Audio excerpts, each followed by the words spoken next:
Hello, guys. Again, it is Red Ben. Let me turn this off. I thought I hit that. Sorry. It is Thursday, January 5th. Post market. I reviewed my day. I did fine today. Made a couple mistakes, but they were kind of intentional. Just experimenting a little bit. But in the accounts that actually count, I did fine.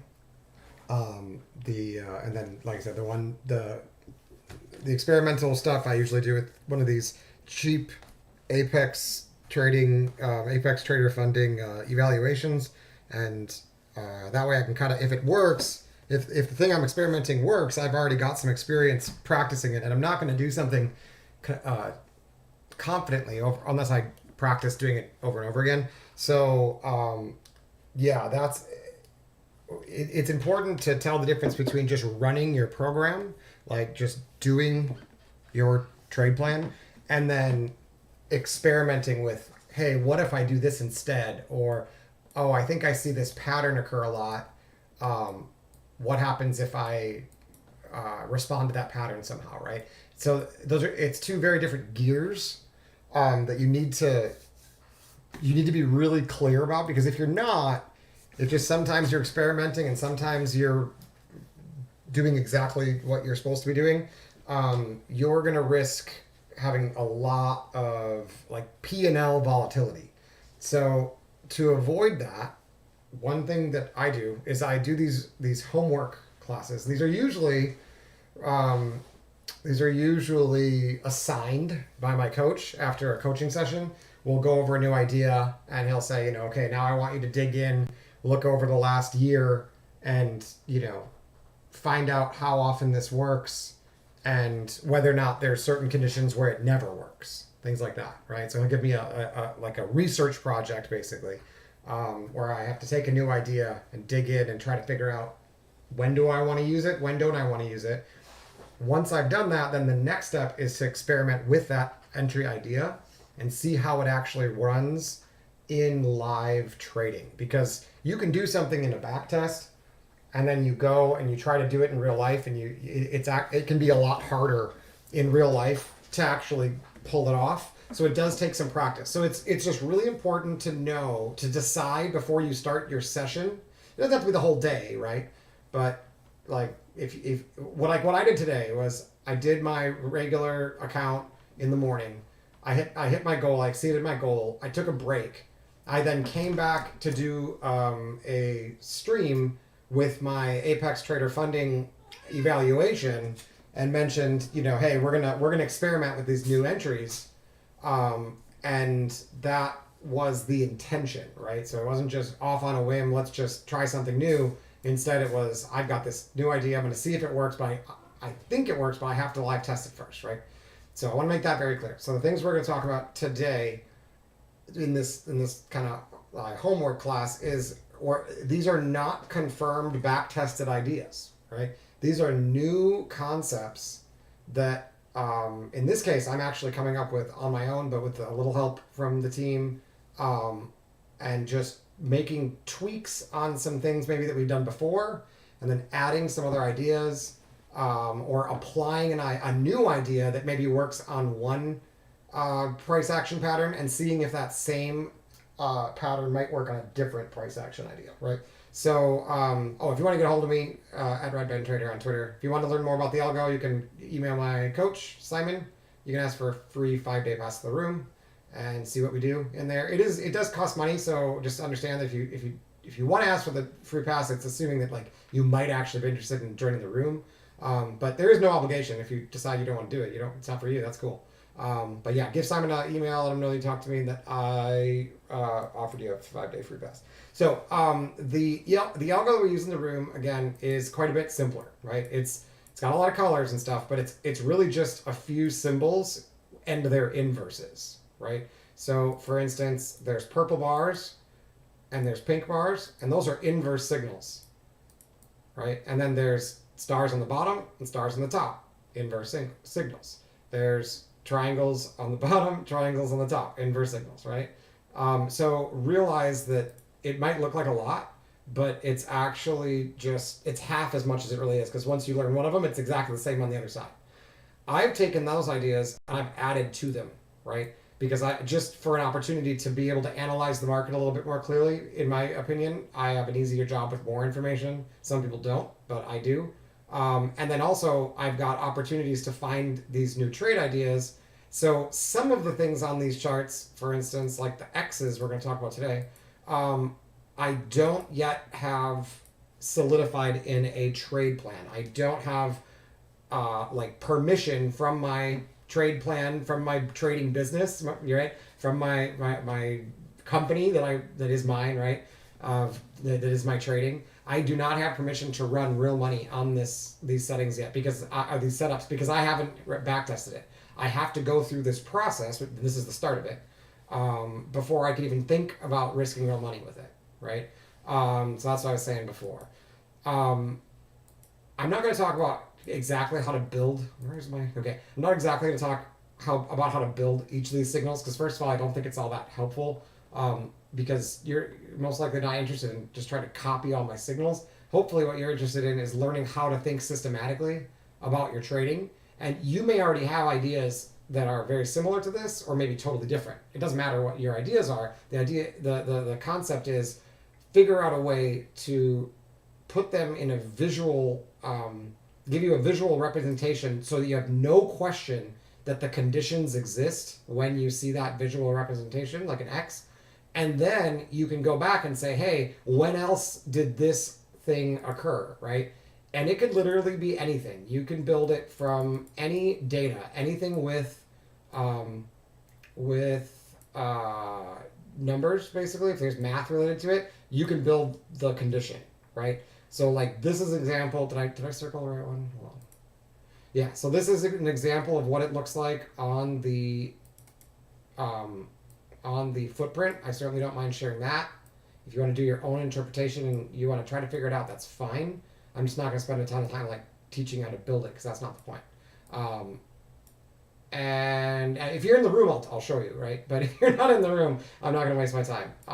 But yeah, so when these conditions occur, I'm going to get an X on the bottom, and then the like this or like this. Right now I have them red. I might change them. I just want to make sure they can stick out while I'm searching for them.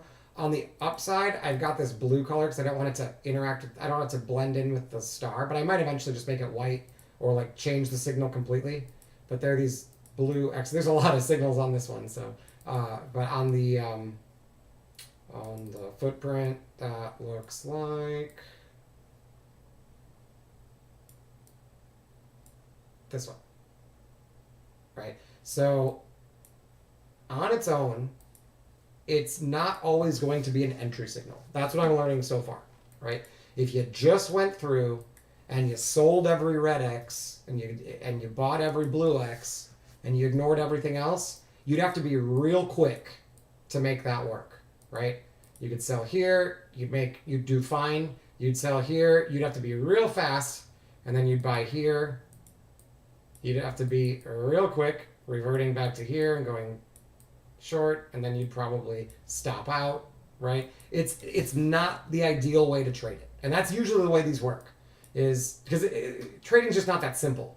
It's not like identify big sellers on the offer plus increase speed and volume, and then every time you see that sell. Like, unfortunately, it's not quite that simple. But because I have all these other signals on my chart, it becomes rather simple to look through and say, well, what's the difference between this one and this one, or this one that didn't go anywhere, and this one, right? And like, what's maybe an explanation for why this one didn't work, right? So those are the kind of things here. We don't need this right now. Those are the kind of things that we're going to look at. And like I said, even if you don't know exactly what the signal is, what you're going to find is those exact same, the process, like the ideas that I'm sharing here about how to filter them, they're going to apply to almost everything. Okay. So it's hopefully going to be helpful. All right, so I just picked a random spot. I guess I didn't go back very far. Let's go back a little further. How far back do I have? Oh, I want to make sure I'm still getting the signals. Otherwise, I could load a different month. We'll do that in a minute. Here, yeah, I'm still getting them. So here's some right here. Okay. So here, I'm not going to start over from scratch. I have been looking at this for about 24 hours, let's say. It's a brand new signal, new idea. Well, old idea, new twist on an old idea. Almost all new ideas are old, new twists on an old idea. And by the way, this is the 24 tick Renko chart on the NQ, and this is the 15 tick Renko chart. So we're looking at the same data. It's just this one is going to print first and faster, and this one takes more ticks to produce a new brick. So the reason I'm using both at the same time is what I'm finding is a lot of these signals, it's really helpful to know what's going on the faster time frame before you make a decision on the higher time frame. Not all of them require that, but man, you can filter out a ton of stops if you can start to see those patterns across time frames. So you can do it with like a bigger time frame too, but most of my trades are getting triggered from the 24 tick. Occasionally I'll take an aggressive trade from the 15 tick, but these 15 tick trades would have a 10-point stop, and the 24 tick trades would have about a 15 to 17 point stop, just so you know. And the targets are 8 points for 15 for the first take profit, and then 15 after that or so. And then on this one, it's 10 and then 20 after that. So that's give or take, maybe 8 and 16, let's just say. Like we'll just kind of double it from there. All right, so I went to kind of a random spot. I don't even know really what's happening on the chart. I have no idea where we are, right? And I'm just going to introduce some concepts, and we're just going to quickly test them in this area and see if we can get rid of some of them or see something that we then want to look for elsewhere, right? And they're all going to have to do with these little X's. So here is our first X here, right? And now let's take a quick look at what's happening when this occurs. So what is going on right when this happens, right there? All right, so we have a big wave down on the 15 tick, impulse wave, right? Impulse wave down. This impulse wave down is bigger or dominant to the bull wave, right? But we did not take out the low, okay? See that? In addition, these little apexes, these little flags, we want to look at which ones we're breaking and closing beyond or behind, however you want to think about it. So see, this one was it got closed above, right? We got to close above it and then continuation. Usually when you close above these like that, the assumption should be wherever this wave closes, right? That rotation, that level is usually, oops, too many. That level is usually going to get broken, this one. And this level where it starts is usually going to hold. Obviously not always, but typically trends continue, right? So as long as you can keep making higher highs and higher lows, you're probably going in an uptrend. But it's important to look at where volume is. And in this case, we have this somewhat unusual situation where you have what looks like an uptrend, right? We're breaking over these apexes to the high, and we're not able to break apexes below. But the wave down, whoops, is significantly stronger than that impulse wave up that broke these two apexes. So what's up with that, right? What does that mean? It may mean that this is the top, right? And that might be our target. That would make a lot of sense.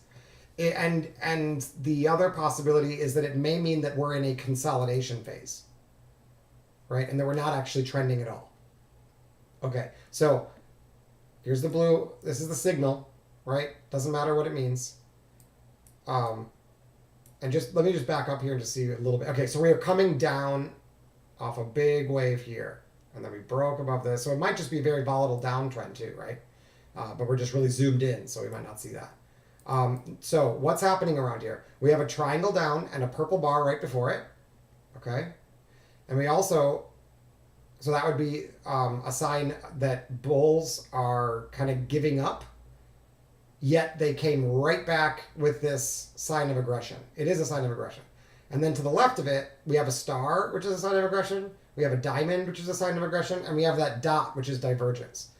This bar here, all by itself, is usually pretty bullish, as long as you're in a bullish trend or you have bullish volume. Now, in this case, it looks like we might be in a bullish trend, but we don't necessarily have bullish dominant volume. So it might be questionable whether or not this is a good place to buy. But that being said, usually that's a sign of strength. So the question is when this one follows that sign of strength without breaking below the bottom, is it going to work this time? Let's find out. So this time, what happens? This time, it breaks out. Does it break the high? It does. Right? So that's what we should expect usually happens in an uptrend. Right? We broke above this high. So in other words, this, whatever this setup is, whatever the conditions are that are right here, is probably something we want to look for. Because there's a good chance that even though we had this big sell wave here, it still worked, quote unquote, to the upside once we got this X immediately, right? The other thing we can notice here is on the lower indicators, if you look at the volume zone oscillator, we got really oversold when they put in all that volume. And then when they put in this X, we were back in the neutral zone again. See that? Back inside of this green area here in the middle. So it got all the way down here, and then it came back up, and it held right there. Then we got the signal, and then it went right away, right? The other thing to keep in mind is this behavior here. After the X, we got a break of this apex, right? And the next step was to pull back, but not break the low of that X. What does that tell us? It tells us that it's probably safe, at least in this, if we can find this exact same kind of setup, it's probably safe to put our stop underneath one of these X's in this scenario. And if that repeats, that'd be great information. This is only one example, right? We don't know if that's the case across all examples or most examples. This is just what we're seeing right now, and then we're going to start to look and say, hey, is that consistent or inconsistent? Look what actually sent us off to the races, though. It wasn't necessarily the X, right? That would be a great entry, but you see that it's still kind of consolidated here. What really got us going was this green bar with a pink outline that also had this blue square. So there are three different possible signals of different things, and either one of them or maybe all three of them together seem to get us over the hump here that the X by itself was not really able to do, right? Also, interestingly, after the X, we got a down wave that was dominant again. Let me see if I can make that a little bigger. See that? We've got more than three waves on the one with the X, and then we had a dominant sell wave. And off right there, we had a dominant sell wave. And so oftentimes that would be a sign that things might not be very bullish. Yet this time, after a purple bar again, we got this pink bar, green bar, blue square, and boom, off it goes, right? The one other piece of information I want to look at, because I've been seeing this, is the X is immediately followed by a white triangle, and then this one is also followed by a white triangle. So you would have to wait a little while to find out this information, but what's kind of cool is after that white triangle, and that one's actually pink, you got to pull back into that zone. In other words, once you got here, you knew that anything in this zone was a good buy. See that? So even if you want to do a slow trade, we could look for that too. Say, what happens if we have an X and then we can't break the low of that X, and then after they go higher, they print a triangle? Can I buy the pullback into that triangle? Okay. So so those are just some ideas, right? We don't know which one's going to be right, and maybe none of those will work. And so now we're gonna randomly go to another one, right? We're just gonna work on the long side for now, and then we'll do, because sometimes they're a little different. Short trades and long trades are a little bit different, but this is just an example of kind of manually backtesting. Okay, let's look at a situation that's totally different, right? Before we were at support, right? Now we're getting the X, And this is not support. This is after. It's during a huge trend, it looks like. Look at all this volume, right? Lots and lots of momentum. But this is not support. Support was way back here, right? Are there any X's down there out of curiosity? There are not. No X's. Oh, this one. So we have one there. And that's on the tiny time frame. So let's do this one first, because this should be quite a bit different, right? So we have, with the first one shows up on the 15 tick, and we can do either one of these. The 24 tick's going to have a better consistency, but we're going to find more setups down here. But they should generally follow the same rules, more or less. So here we can do this one. So here, are we at support or more like resistance? I'd say more like resistance, right? But clearly buyers are in control, right? Notice once again, we have gotten a period where volume zone oscillator was overbought or whatever, and then it pulled back. It hit that medium, that neutral range, and now it's staying inside the neutral range. That's usually pretty good for a trend. That means it's not overexhausted. Because once it did get overexhausted, it was able to pull back, and look at price. It's not really failing, right? So volume's settling down, yet price is holding. That's generally pretty bullish.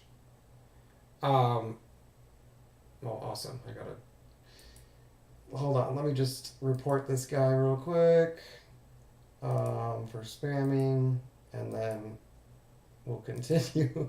Report for spamming. Okay. Then what else is going on here, right? What other information do we have? We've got, once again, a purple bar before it, a triangle down before it. That's the same, right? We have this pink diamond on the same bar. That's something new. And then we've got these orange and green bars, and as well as the yellow arrow above it, right, at resistance. And this pullback is very shallow, right? Significantly different than that other one. So let's see what happens here. We get the triangle up right after it, right? And it's pink. We mentioned before that happened in the other one that worked, right? In the other one that worked, what happened next? Do you remember? It pulled back, but that low held. And then the next sign of aggression to the upside, it exploded, right? So let's see what happened this time. Well, you get the triangle. It pulls back into its range. We get a sign of aggression, right? That same blue square, as well as divergence here. Very similar. And what does it do? It goes slightly lower than our low. Uh-oh, if we would have bought this and put our stop here, we'd be stopped out, right? And so that's noteworthy. We're at resistance. We did not make a big pullback. And somewhat not surprisingly, we're not going to hold that low. That support is not so strong anymore in this scenario. Let's see if it is a sign of momentum, though. Do we continue higher, or does it basically just fail, right? And when we continue higher, or if we continue higher, what happens? So we had another blue one here, right? In the same range as the X, right? The Renko bar here and this bar with the signal on it both line up, and we did get a little bit of an extension. Now it doesn't look like much, but what it did is it closed above these highs, right? So we can count that as a strong momentum move, because that's hard to do. To push over and close above these apexes is tough. So something is going on here, and it might have something to do with the fact that we got the X, right? So when we're at resistance, the X may not be a good place to enter, but getting under the X and giving us one of these blue squares may give us an opportunity for at least some sort of a lift. We just have to make sure that resistance is far enough away that we have good risk reward. But you can see here it would have taken us 2 tries if that was our process.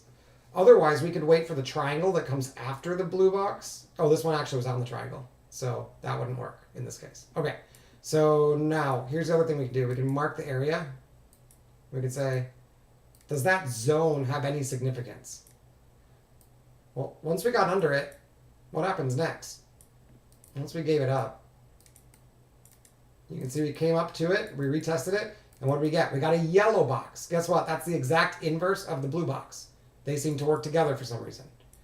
We got a break of an apex. Didn't go very far. Why? Because the trend is so damn strong, right? But there might be something here for us when we aren't fighting a trend. This might work. In other words, the pattern would be a bar with an X going up, getting under that with the yellow line with all the volume, putting a bearish bar underneath it. We wouldn't short there. We would wait to see what happens when we return to the X's range. And if they reject it with a sign of aggression, we can probably get a scalp out of it and at least target this low, right? Not much of anything. Maybe it's not even consistent, but that's something I see. Here's one other thing I see. When we did break over the X's area, look at the yellow line. Whenever it was on a bull bar, that bull bar was pink. When it's not pink, that's a bearish close. See, this yellow line is inside the range on a bull bar and outside the range on a bear bar. When it does get outside of the range, it's pink. That is generally a sign of weakness when you can't continue the move without pink bars. Because pink bars, I can share with you, are a sign. It's basically looking at the DOM and seeing if most of the movement is due to price getting, or orders getting pulled off the order book, or if it's aggressive buyers pushing through the existing sellers. So the pink means that the sellers that used to be there, right here, all of a sudden left. And so as soon as someone started buying, price was very easy to lift, but they didn't have to work very hard for it. And the result is, if you look here, a divergent wave. See how volume's going lower, but price is going higher? That's not usually strong. It's not necessarily the end of the trend, but it typically means you need some rest, right? So if you would have bought this blue and you had marked this zone here, and you saw just pink bars going up here, you'd probably want to get out right there when it comes back to your. That would be an example where getting out at break even makes sense because you have no sign of momentum, and even though price went up, no one followed you in, right? And now there's a big aggressive seller. That alone may even be a sell signal, a pink bar or a series of pink bars above a blue X, followed by an aggressive signal. Okay, so you can see there's a lot of ideas here we might have. We're not going to know which ones work until we start seeing more of them, right? So let's see what happened when it actually pulled back. Well, it pulls back a few times. It makes a few apexes, right? And this one got closed below. Here, I'll show you. So that one with the blue dot, but no star, he got a close below right here, right? And that bar got the yellow dash or the yellow line where all the volume is, the VPOC of the Renko bars, below this low. You'd think that's bearish. And it would be if all the volume on this move up was at the high. So my guess is the volume is not at the high. Let's check. If we take this whole move to the high. Oh, wait, is this the high? This is the high. I don't need to do the big one. It's just this one. So the volume here is probably not at the highs. Yeah, see, it's pink at the highs, so that's not heavy volume. The volume off the low is in the same place. So those are inside the range of the X, right? We did get price and volume below those. And so what you'd think is that if we came back up and rejected that area, if it was bearish, it should go lower, right? Instead, it does not, clearly. It's basically because this level, there's lots of room up here, there's lots of activity up here, but no one's really trapped up at the top because it's not very well auctioned. They're just pink. Price went up there and rose, but no one really followed through, so they just dumped. The market doesn't like leaving that poorly auctioned, those poorly auctioned zones, and they will try to retrace it immediately if they can. They don't always do it, but usually if you get something like this, what I expect is if we get an X with only pink bars above it, basically, more or less, and all like the stars and the diamonds and stuff like that are inside the range of the X and not above it, that you could actually get a pretty good retrace after you trade below them. That would be my guess, right? And here, that does occur. Now look, this is beautiful. Look what happens after we break and close above the apex.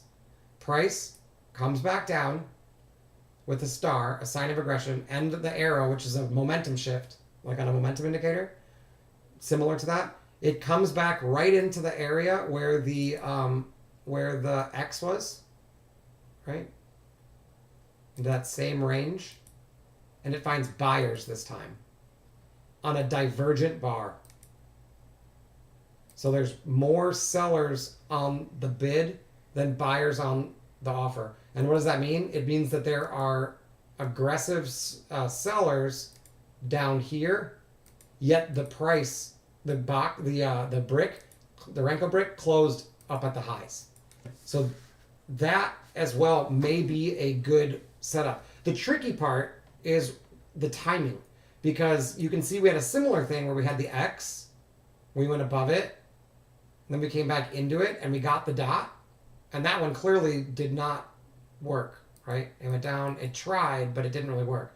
This dot you could also say is inside. Well, that one technically got stopped out also. This one was underneath, and that one got stopped out also. So it seems like it not only has to get above it, but it may need to break and close above an apex, or make what we call a supernova in the room, and then get the dot. The other thing that we can notice there is by the time we got that dot, the bulls are clearly in control here, right? So by the time this dot comes on, you already knew that it's bullish because of that big impulse wave. Whereas all of these other dots that happened in the area of the X, you can see we were putting in bigger sell waves, right? Even though it was only compared to 2 buys, this one was bigger. And then we had the divergent wave, so that's not bullish, really, right? And then when this one came in, you didn't really know if it was going to be, we didn't know if this wave was going to be over or not. But it does end up beating this one. So only now, at this point, are we confident that the bulls are back in control. And so the next dot is probably the one that you want.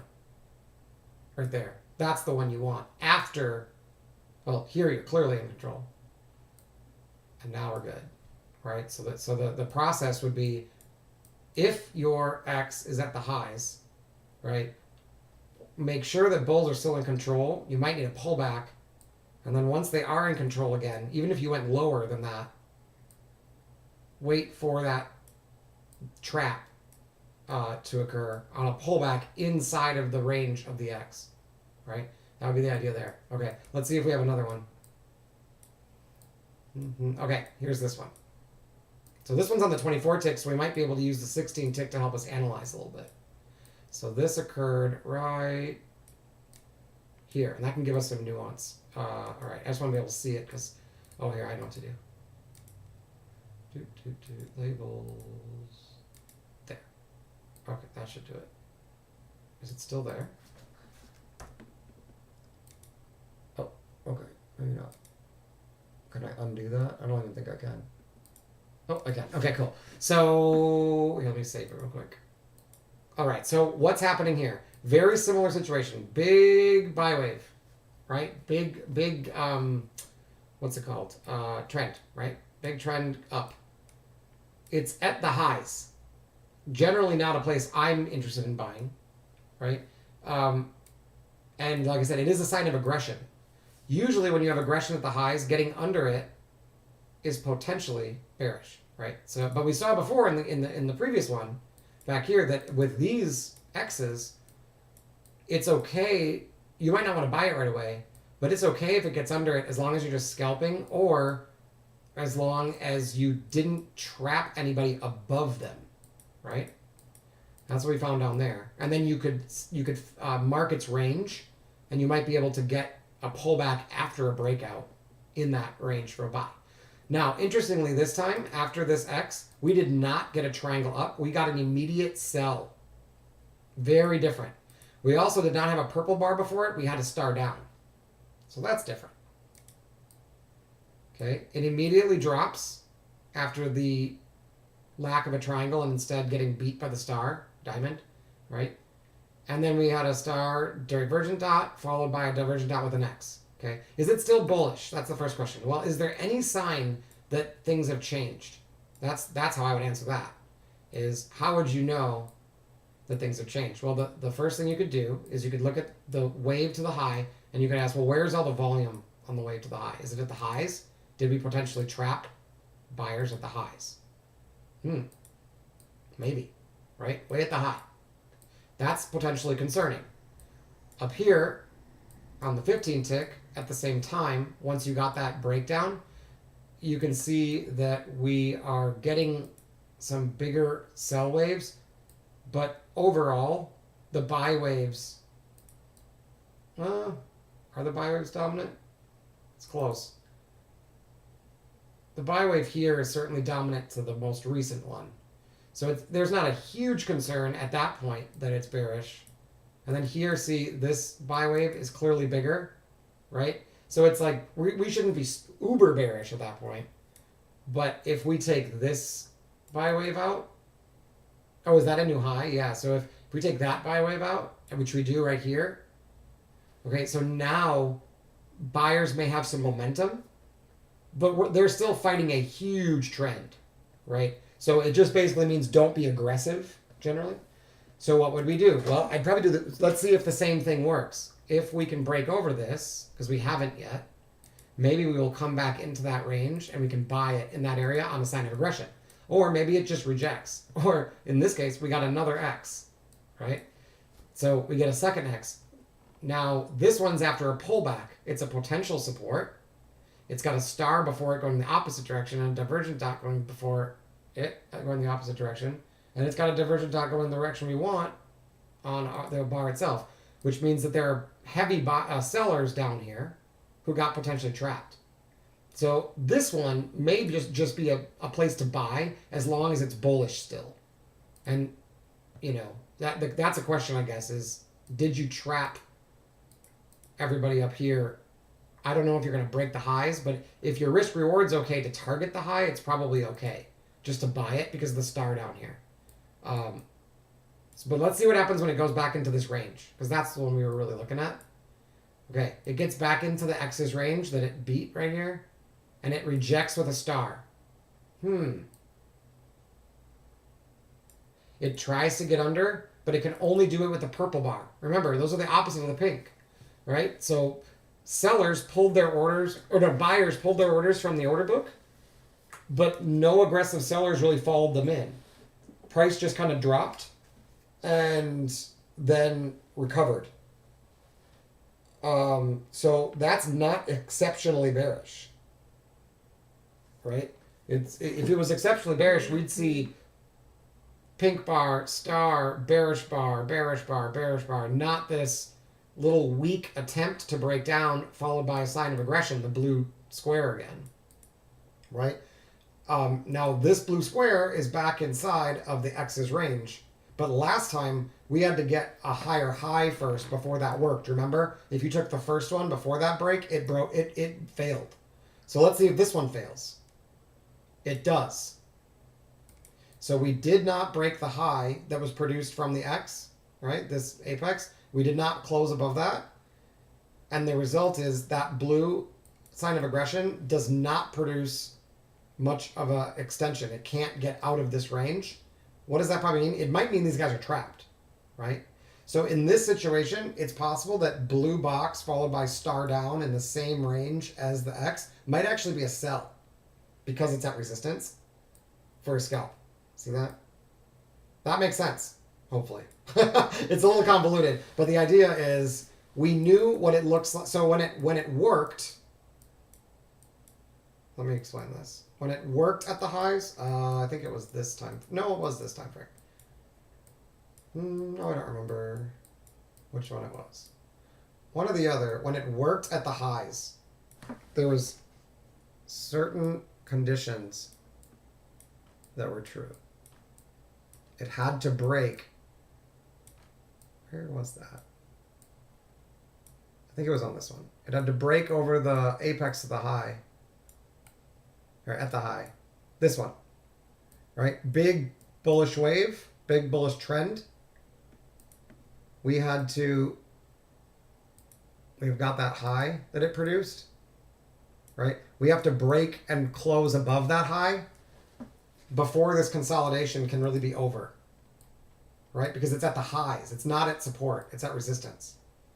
Once we've broken this, right, now the signs of aggression are gonna start to work, like the stars, right, or the blue dots, or the blue squares. If they had them, they're just not here. There's one right here on the 24 tick. So now after this on the 15, so we have X, we can make a high, we broke and closed over that high. I technically want my entry to come on the 24 tick, and that would be it. There we go. Okay, so here it's different, right? We have an X and we have a high, but we didn't break the high. So the blue square that comes up here, like, has nowhere to go, right? These guys, there's still sellers sitting here. And look at this. We have another X, right? We made a high. Can we close over that high? If we can't, it's probably not bullish. Look. Can't close bullish over that high. Okay? If there was a pink bar up here, I also would be suspicious of buying. It still counts, but I'd want to get it lower, right? Like if it was this or this over here, like closing above it, I'd be like, okay, it's probably bullish, but let's not run right into it. Let's see if we can get a pullback maybe on the pink bars, generally. Okay, and then it breaks down, right? So again, the pattern might be as simple as find a resistance, find an X at the highs that might get trapped, especially if all the volume is up there. See if you can break down without breaking whatever high apex comes after that X. If that can't be broken, yet you get a pullback and a sign of aggression, any sign of aggression to the sell side from there is probably a sell right there, because this and this did not get closed above. They have no momentum, yet they're putting a lot of aggression here, and they have trapped traders. Sell on the sign of aggression. Okay, I don't know if that is too complicated, but that is something that works with a ton of setups, not just this one. All right. Okay, here's another one. I don't think we did this one yet. I'm going to skip the red ones for now, but there's going to be the same exact thing is going to work most likely on the red one. Yeah, but okay, so here. Blue X, right? What's going on? We have what looks like a pretty strong bull move, right? But bigger picture, high or low.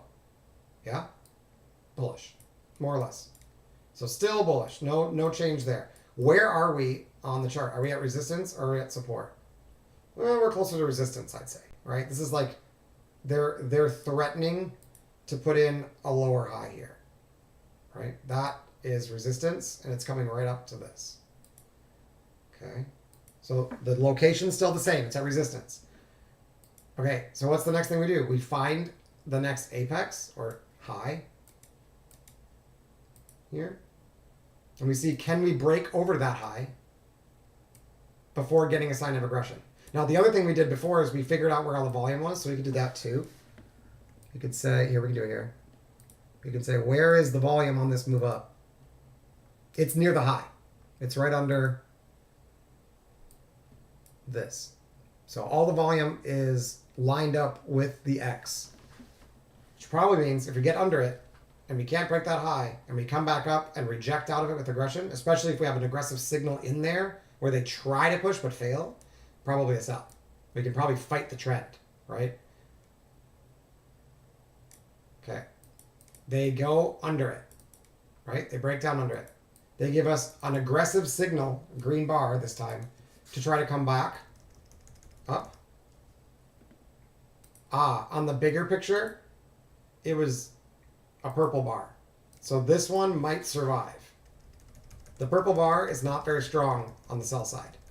It's like a weak sell, right? So we might need, it might not be time to sell just yet. Let's see if we get a sign of aggression anyway. We do on this one. We get another X to the downside and then a star. The star is what I'm paying attention to. We actually get the exact same thing here. So should we sell it? For now, I'm going to say yes, because it worked last time. But if it doesn't work, it's probably because of these purple bars, right? So let's see. They try to sell it, they get a purple bar, and they immediately respond with another star to the upside. Not surprising considering there's purple bars there, right? Let's see what happens now. Do they close over the high? No. They give us the lovely yellow square and a star. And that one breaks down. Right? Same pattern. It's the same damn thing. It's the same thing as we saw over there. Because it's at resistance. Right? That part of it is the same. The reason why this took so long, so many tries, technically 1, 2, 3 tries to break down, is because every time they tried to break down, they had purple bars only, and nobody followed them through, so buyers sucked it back up again. But they could not break this high, so regardless, it's bound to fail. So if you can put your stop up there, you can sell these pullbacks, or just wait for the aggressive move and then put your stop up here, is what I'm going to do. Okay, and that just continues, so that's cool. All right, the other one was red, I think, that we saw here. Yeah, there's another red one. We'll get to the red ones. Let's see if we can find another one. I have not looked. I only built this morning, so I have not looked at this at all. I don't even remember where we are. Was it yesterday? I think we were yesterday. But that's not the point. We're just going to see how consistent this is. Because if anything's inconsistent, we're going to drop it, right? We're just going to see if we can find something that works a lot. Okay. Oh, interesting. We got a red one on the big one and a blue one on the bottom one. Might be interesting. So, big picture, what are we looking at? Pretty big buy wave. Not as big as the sell wave. Yeah, we're in the middle, right? This is probably more consolidation. This one might not work the same. But on this individual time frame, we do have a big upswing, right? And then we consolidate and we get the X to the upside with a star and a divergent dot right here, right? That's the one we're looking at. It's still at resistance, I would say. Okay, so what's the first thing we need to do? We need to see if... Oh, interesting. We came right up to where that old one was and rejected. So that level might actually still be good. That's cool. I'll leave it on the chart for now. We'll see if that is... That's neat. That I did not notice. We'll see if that matters. So now let's see if we can make a high. See, there's an apex right before it. And I don't know if that one counts or it's the high after it. I'm not sure. Oh, they might... It just... Oh, it goes X, immediately yellow square, which they seem to buddy up pretty good. And it just liquidates. I don't... This looks like regular consolidation. I don't see anything out of the ordinary there. We had a week down. It's just consolidation. Star down, star up with the X and divergent dot, and then square and done. So no triangle above and no break of the high, and it's bearish. That's pretty cool. Okay, let's keep going. Like I said, I find it easier to do all one way and then switch to the other one. It's because my brain gets confused if I try to go back and forth with like the rules. And plus, if we figure out how it works most of the time or some way it works, it might work a lot more than just that. Did I not mark that one? I want to know where that, because that was neat how the other one continued. Let's mark this. So remember, this one that's marked here, this one failed, right? That was a failure, if I remember correctly. Is that not the one that failed? Let me just see. Yeah, so made a high, couldn't break that high, right? Gave us multiple signals to get short there. There's another one out of the same area. Another one. That's getting a little bit... This is getting tight. It doesn't look all that bearish anymore. One of these, we're going to break the high. There we go. Okay, so eventually it breaks above, right? Then it falls back below, retests, rejects hard, right? And that's where we had the other one, right? Isn't that the one we just did? Or is that just another liquidation break? I guess that's just another liquidation break. Okay. And then we return to it right here and reject. Then we put another one in. So I want to mark that. And what I want to know is that level potentially important in the future? Because if it is, that's super cool. Red one. Red one at the lows, so that's probably going to reverse just like these are. Yep. And I don't know if you can see, but it actually does the same thing. We're going to do it in a minute. I can see it, though. I'm hoping I can find some more at the highs, because this is pretty neat how they reject. Okay, look. Can't get over that range with anything, and it gets into it, but only with pink bars, and it gets through it, and it closes bearish. That might be a sell. Huh. Look at that. Cool. Red one on the way down, trend continuation. Blue one, here we go. Okay. So, what's going on? Big picture. We are bearish, right? But we had a big impulse move. So this is very similar to the one we looked at the very beginning, right? Only, I think that one was reversed, possibly? Yes, that one was reversed. So this is bearish, but possible. What this usually means is possible consolidation. It's definitely not bullish if we develop volume below this big impulse wave, right? And we're kind of close to it. Now, the important thing to remember, though, is to look at which apexes are getting broken. The ups or the downs, right? Well, up here, the ups got broken, right? We broke and made higher highs above these previous apexes, right? So that's bullish. And you'd think relatively soon you'd get a pullback, usually after a 50% retracement. Or maybe 62. 61.8, I mean. 61.8 is exactly where we're at when we get this. So I'd be a little bit careful fighting this, because that's a pretty natural rotation, first of all. Right? But that being said, look what happened here. We put in an apex to the downside, and we broke below it with purple bars, and then put in a real bearish bar there. So there is signs of life for the bear trend. But it's in response to a really big impulse move. And look at how we're making divergent volume again, just like before. And that's where the blue comes in, right? All those little nuances are kind of important. And you don't need to see them all, but if you can notice that, it'll help you analyze the situation better. So what do we expect? Well, we got this big move, what we call supernova, so I would think to the upside. So I would think we're at least going to try to break this high, right? We know when these X's show up at resistance, they don't really continue unless they make a high and then break the high, right? But I'm curious, since we're so far away from the high in this case, does it perhaps, and we're right at the natural rotation of the supernova, do we perhaps get an immediate bounce here? Let's see. Nope, perfect. We make a high. That's what we want, right? Now we need to break that high. And that's the only way we can be bullish. What happens if we can't break the high, or if we break the high with a pink bar, but nothing more, and then we reject and return to that area and get an aggressive signal? We'll probably short. All right, let's see. We break down. And we return and just break right over it. Okay, let's see if we set up on the smaller time frame. Let me do it this way so that the number's not in the way. Okay, we're going to mark this as the X. It was not a good place to buy, even though it was a natural rotation, right? Immediately got the triangle up and then immediately left. So I want to know right here on the pink triangle up, what does the 15 tick look like? That's my question.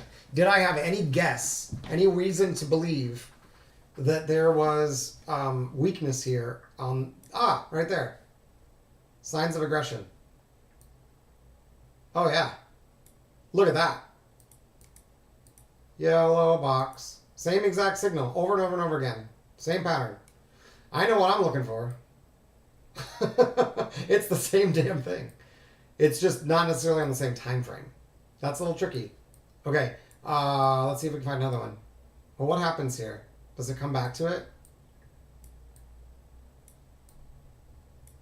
We saw it already. Doesn't it break right over it? Does it break the high? And it closes above the high. So it gets a really big retracement.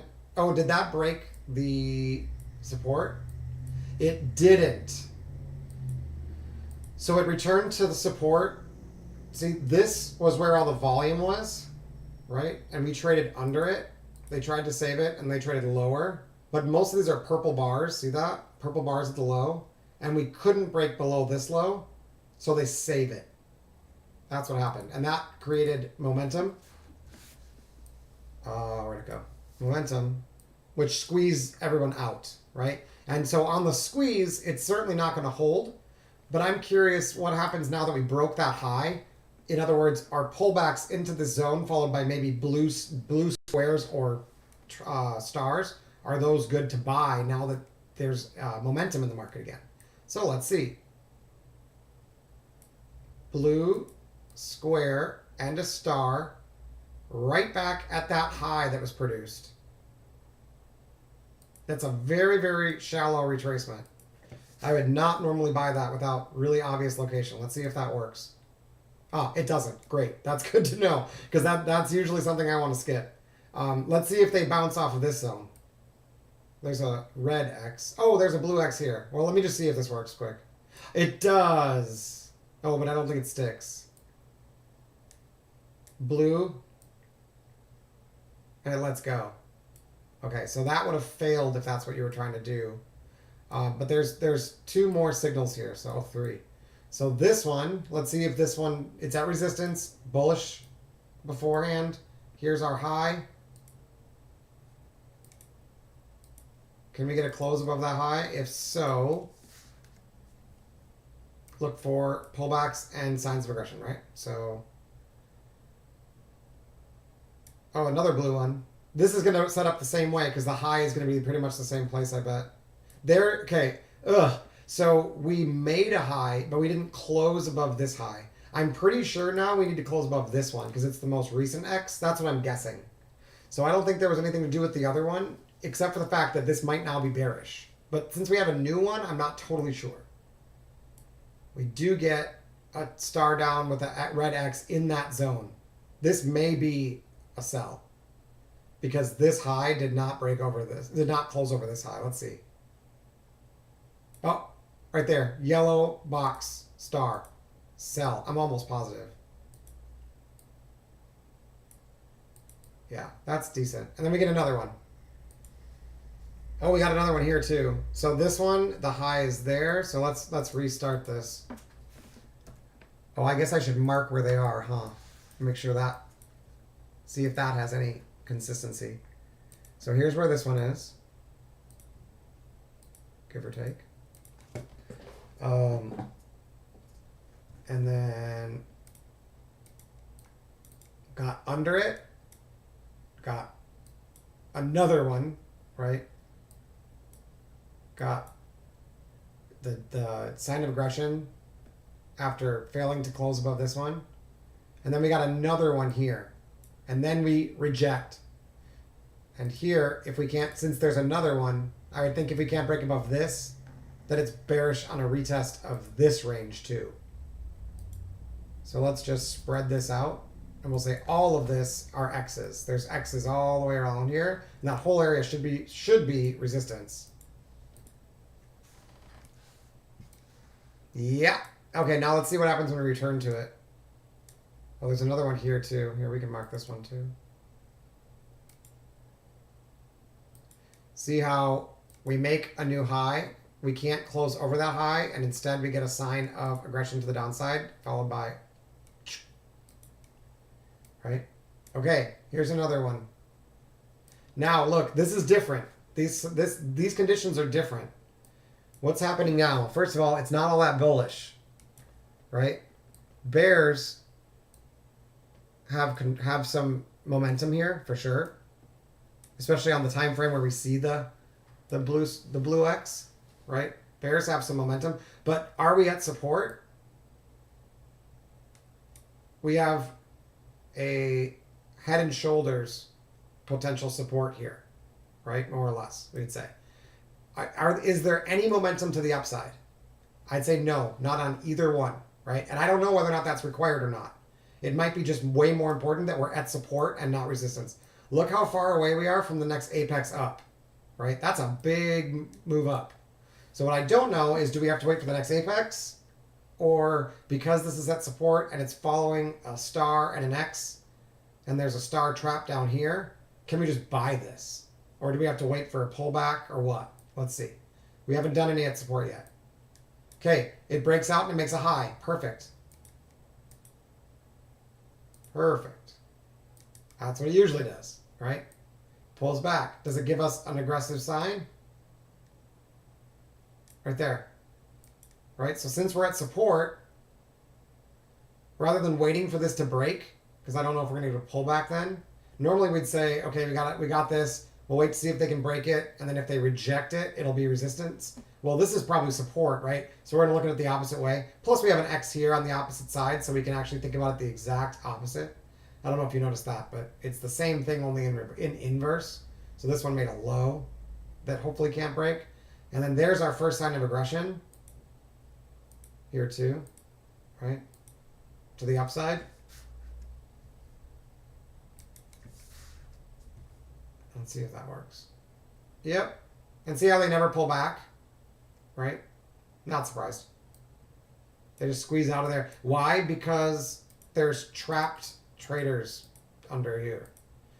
These guys are trapped. So they, as soon as they get offsides here, they push and then they immediately buy to cover because they don't want to lose money, right? And that's pretty normal. So let's mark this zone. And so what happened here in that zone? If we look immediately to the right of that zone, after making a high, we pulled back. We were unable to develop volume down here, right? Instead, they got a sign of aggression, saving the area, the zone, right back into the low of the X, right? Trapping this one and this one, right? So that having those all lined up, the stars followed by the X with a star and then the green, all of that alignment gives us the likelihood, and the fact that we're not at resistance, right? The previous apex was way up here, gives us the likelihood to break not only this, but potentially this one. So let's see. They come up. Oh, they get a new one. Cool. So we get another one here. Oh, and we get one on the other one too. There's one right here. Now we're at resistance, right? Now we're back to the other scenario where we have mostly buyers, not sellers. We're up at resistance. So we know what to do here. This should be pretty familiar. We don't buy it, right? Because it's at resistance. We mark the high. And we say if we can't break that high, we reject and then return and reject out of that area, it's probably bearish, right? We're going to sneak that up a little bit. We make a high. It immediately gives us an X and a star. We break down with a purple bar and more. Okay, it's probably rejecting out of this old X bar area, right? It may not return. It goes back to this X bar area.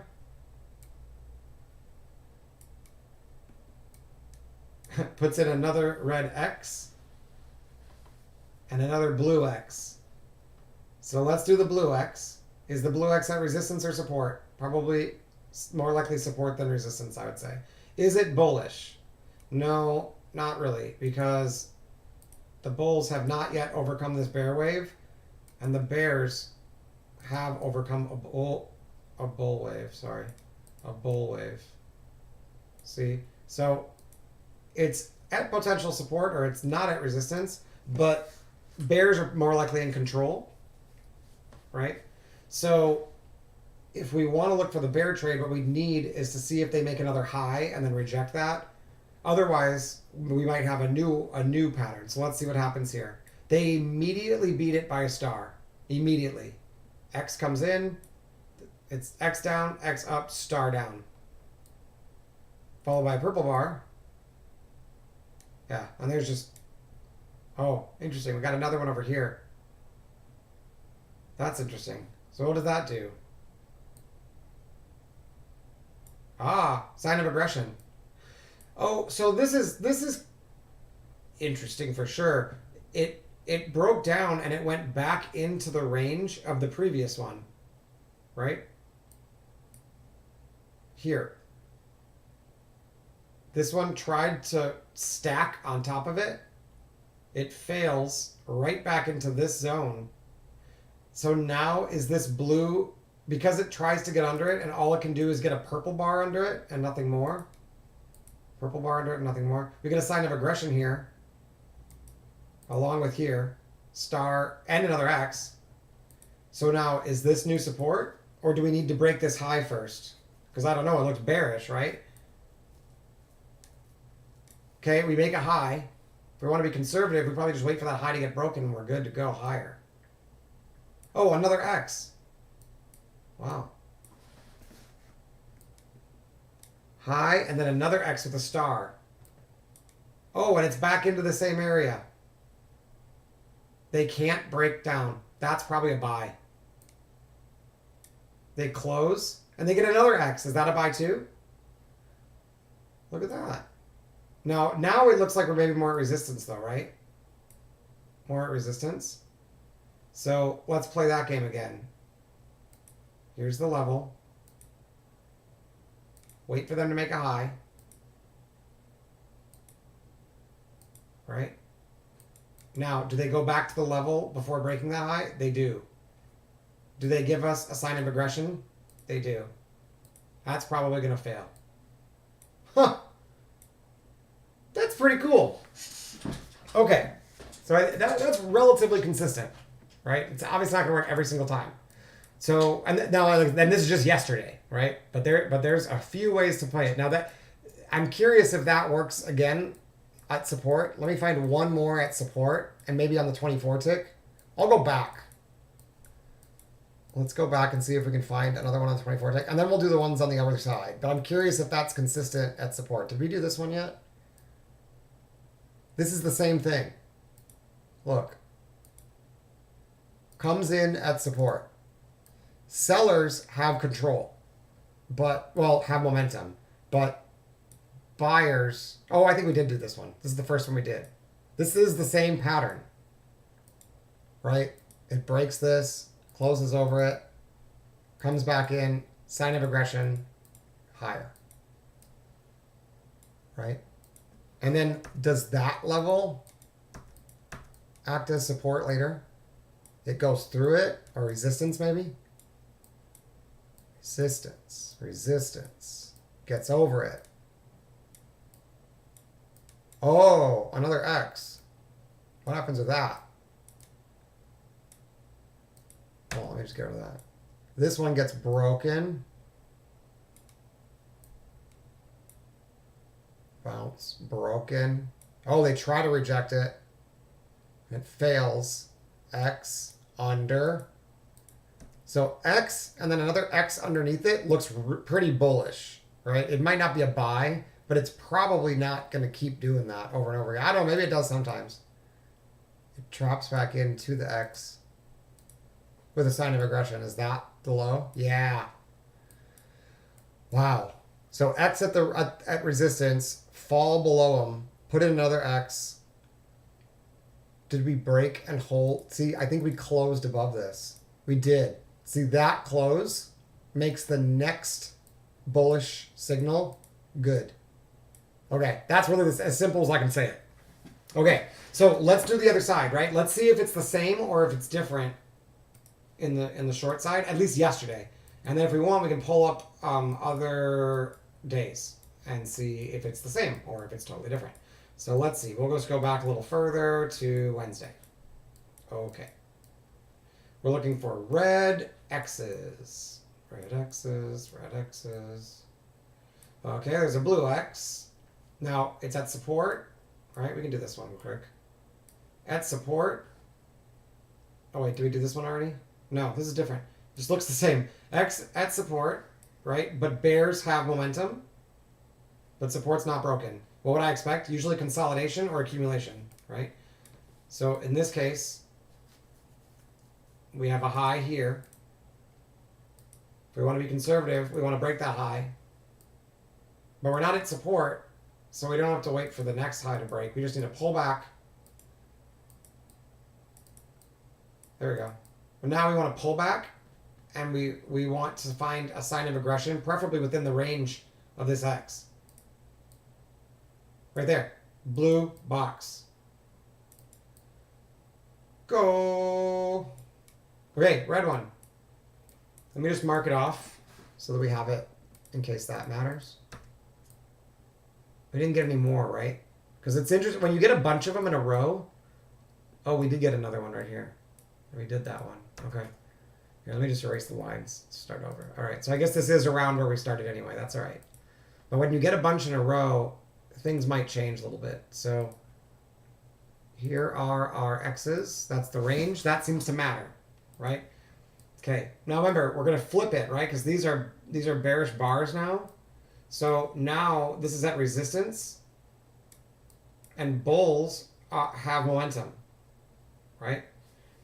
You'd think that the idea would be to look for a buy, but most likely, because it's already at resistance, what we need to do is we need to see if you could break the most recent high or low, which is way down here. So I guess maybe we have to put another low in. Let's see how does this work?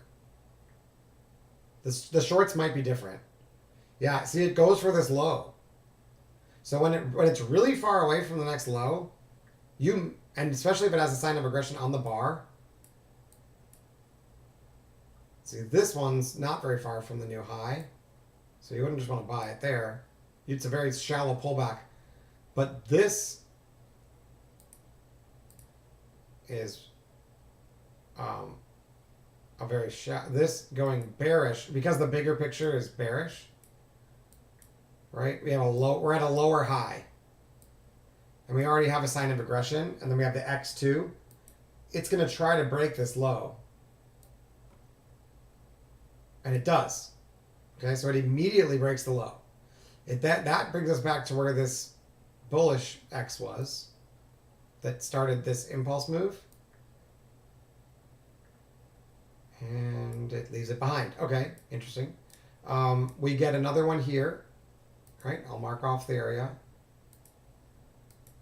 What's happening? We're at support, or we're not at resistance anyway, right? We're at like lows or near lows, I think. Yeah. Okay, so what would we need to know? Usually we're looking for a reversal here, right? Sometimes you can get continuation, but to do that, if you recall, you need to break apexes to the downside, because the other way you had to break apexes to the upside. It can be the apex you make after this, or it could be this one, I believe. If you can't do that, or if you do it, if you can't do that, if you can't close below it, we're going to look for aggressive signs to the upside in this range to trap him, right? They try to go to the downside with the purple bar. They come right back with a sign of aggression. It's an aggressive move, but that probably works. Yeah, it does. Now, I bet if you didn't take the aggressive move and you wanted to take the pullback, you probably could. See that? They trap the yellow box and they get you a white star with this. Now, all of a sudden, buyers are starting to show some life. See that? And most importantly, we've now closed above the apex and closed above the X, trapping him, as well as this divergent bar. So the potential for a much bigger move is possible, I imagine. Now I'm curious, is this going to act as resistance? Yep. Wow. Wow. Okay. So how do you deal with that? So that was this X, which produced an impulse wave up and then gave it up. So support became resistance, right?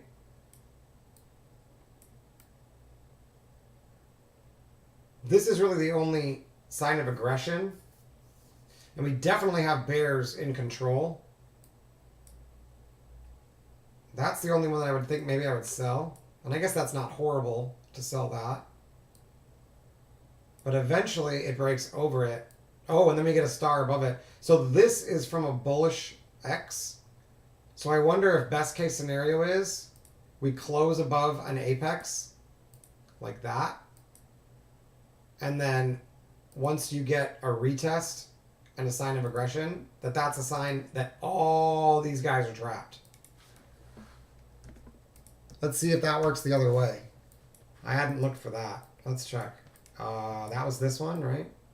Didn't we have another one? Oh, here. So if we get below it after testing above it, we have to trap someone above it. Let's see if we do. Trap somebody above it. Oh, we just reject right off it. Look at that. That's beautiful. So pink bar tries to get over it. It can't. Immediately rejection. Huh. And then the X basically rejects out of there too. Right? Do we ever trap anybody up there? I want to see if once we trap someone, once we get up there, we trap people below. So see, we tried to reject here, but this is so strong, right? It bounced off of this one with the blue again, and this is so strong that they try to reject it and it can't. So now once we've got the close above it, I bet a pullback into that zone is going to get bought, and the bounce, pullback, bounce. There's the sign of aggression. It's another X. Does that just rip? It tries. It breaks an apex.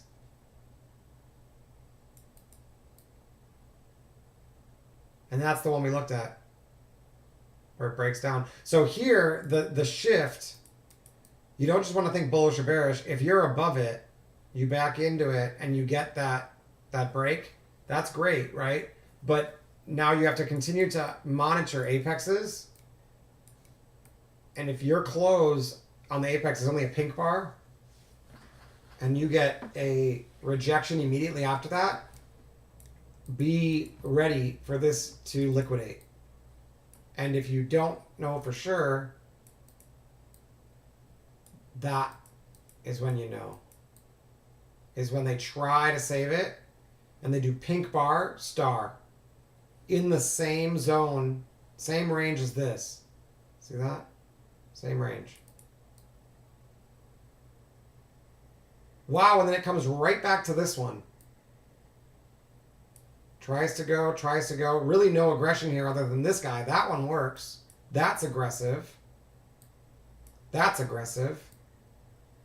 Ah, but it reverses. So why doesn't this bounce off that zone? What happens here that's different? It's just interesting to me that once it gets over it, it can make these little bounces, but eventually it tends to give it back and reject and go lower. Here too. Little bounces, right? But eventually rejects and it signals and goes lower. This is probably another sell. It's close. Yeah. So what's the difference between the up here and the down? It's got to be momentum, right? All the momentum's to the downside. Look. So you might, like, look at this. All the volume, the big impulse move is to the downside. Oh wait, that's too late. It's here. So I'm not against buying this here. I'm not against buying it, but it has to be a scalp. We have to know that that's just a scalp as we go through this range. And if they struggle and come back through it, see, bears are in control.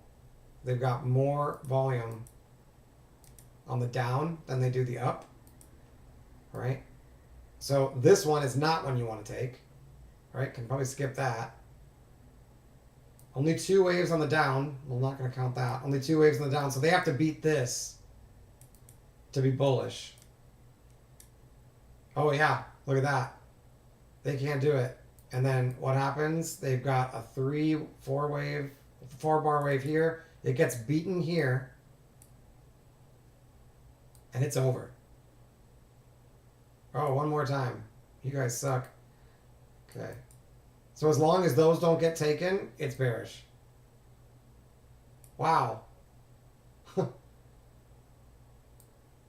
So they do get tested.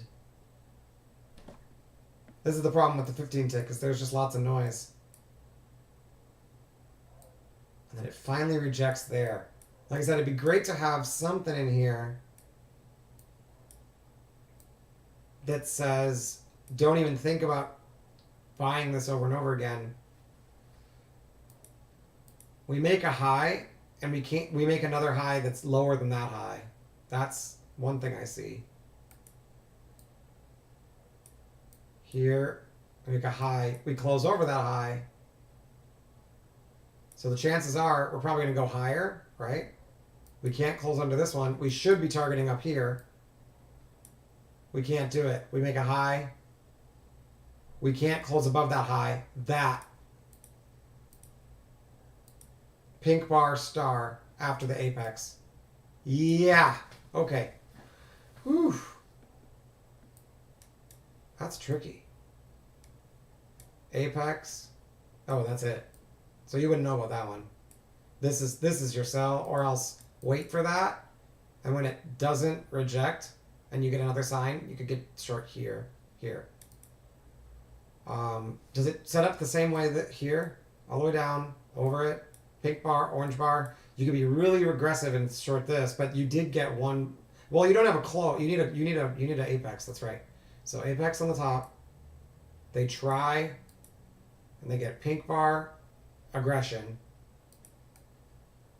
Yeah. See, with this one, it didn't really get that close, and you'd have to put your stop up here. That's the solution.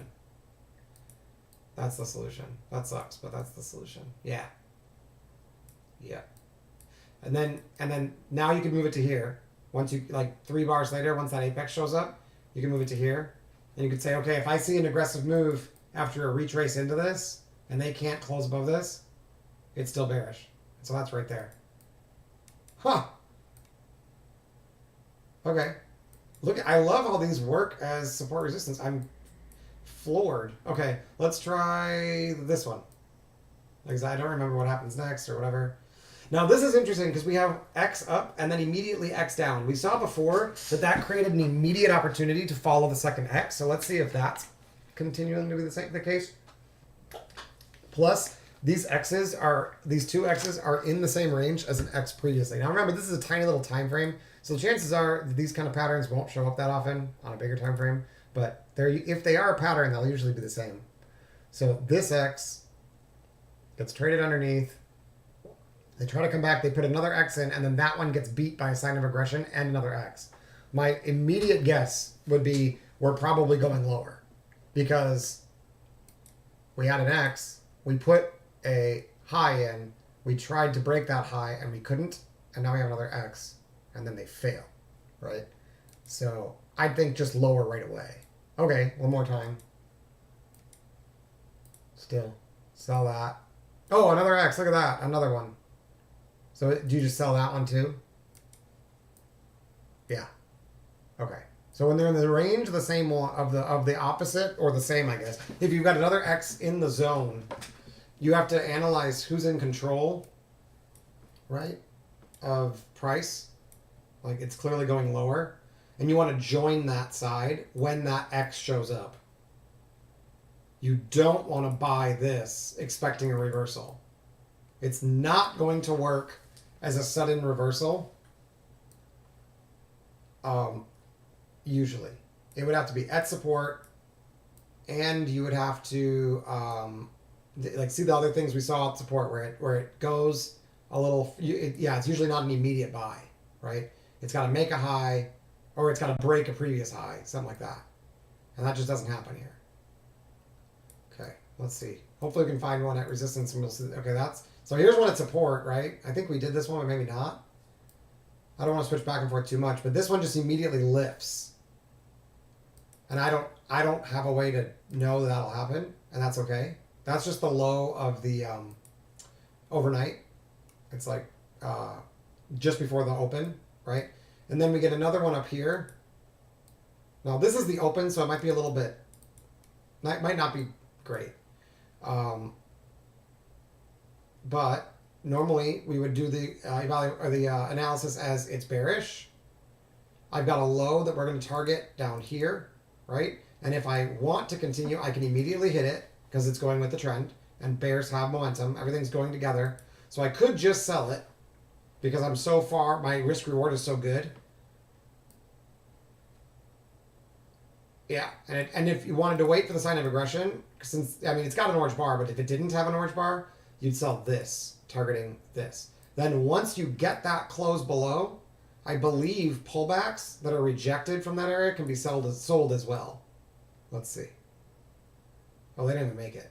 This is the difference between longs and shorts. Longs take like a lot longer to like get that much of a move, and shorts, it's like it's just all done at once. Right? It's like, oh, I'm finished already. Have you ever used point and figure charts? 5 minutes if you use this system, you make a fortune. Yeah, I love point and figure. That's fantastic. Love it. Love it. Yep, I totally agree. Totally agree. Totally agree. I have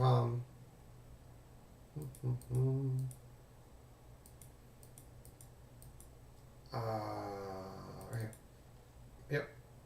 And then I've got, I like it on ES better. And I've got like some of the delta and other simple concepts like delta divergence and trap. So like, I don't share this very often, but since you asked about it, there's like one kind of cool thing. See these little orange and yellow. So there's orange circles at the top and blue at the bottom, right? Orange at the top. So when you get those,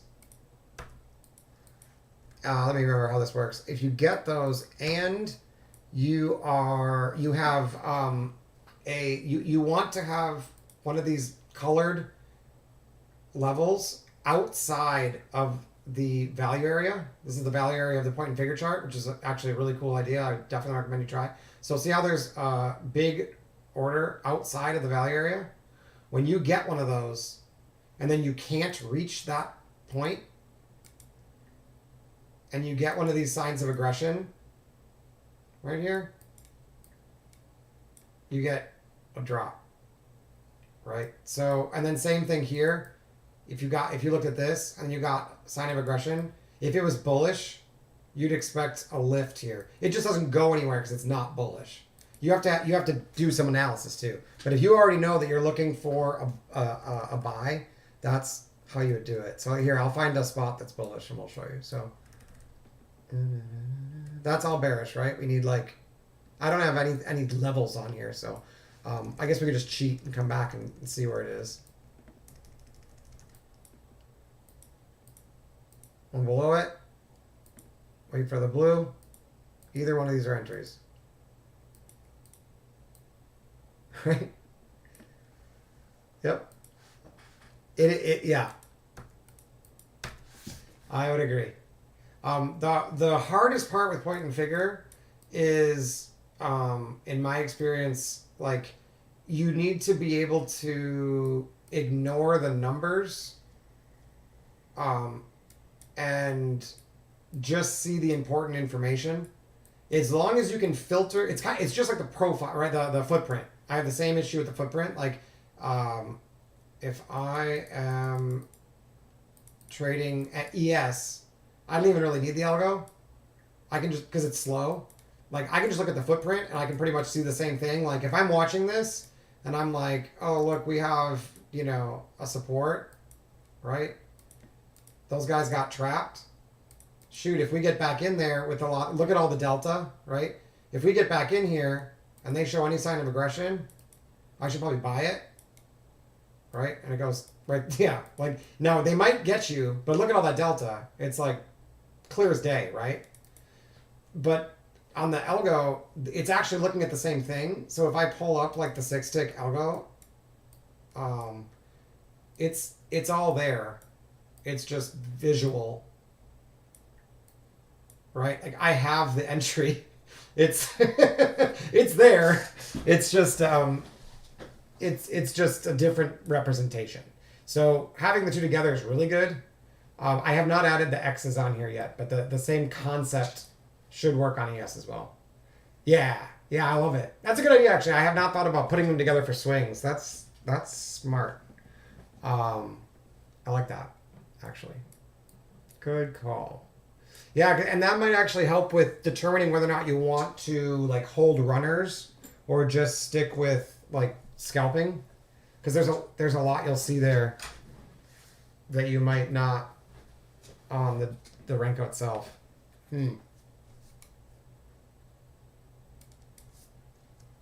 Good point.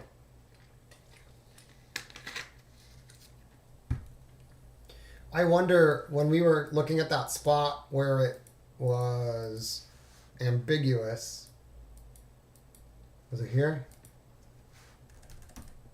Yeah. What did the NQ point and figure chart look like? NQ, PNF. Too many charts. Here we go.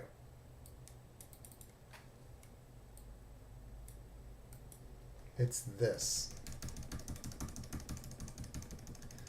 Yeah, I've got to adjust this because these numbers are not right. That doesn't make sense. I mean, I guess it's possible. It's just really, why is it so low? Hold on. I know what it is. I gotta do the bar period a little bigger. Well, 110 looks right. Data. What is it? Symbol, maybe? There's something in here that I've adjusted. Hold on, let me just see what I've got for ES on those settings. ES. Because this is working correctly. 125, 1250 per tick.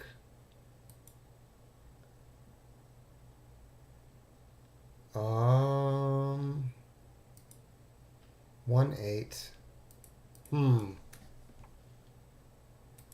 Something needs to be fixed here. When the rollover happened, it looks like it undid my work here. 25. And I don't remember which one I'm supposed to move. Days, minutes, seconds. 110. I don't think that's it. Is it? I think it might be. I think I can change it. If I change the tick size to 50, does that? What does that do? Oh wait, but I don't want to apply all. Let me see. What does that do? I don't want to fuck everything else up, but curious if that's the. See, yeah, now they're getting bigger, right? And is this not messed with? I wouldn't think it would be. Yeah, that all looks the same. Okay, so it's just, I just want to, oh, what happened?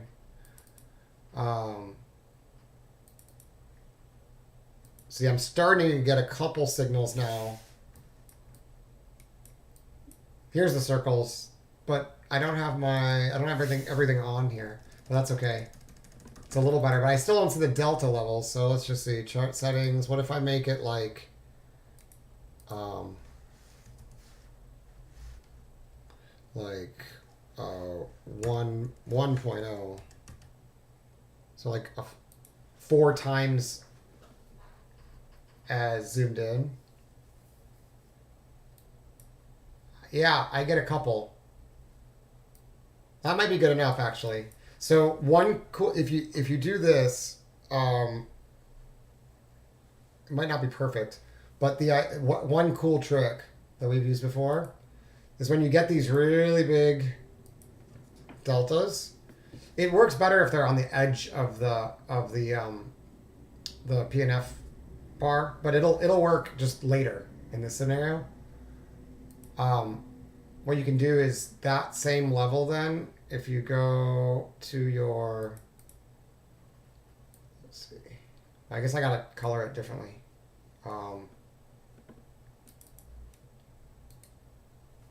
Let's color it like red. It's at 10.985.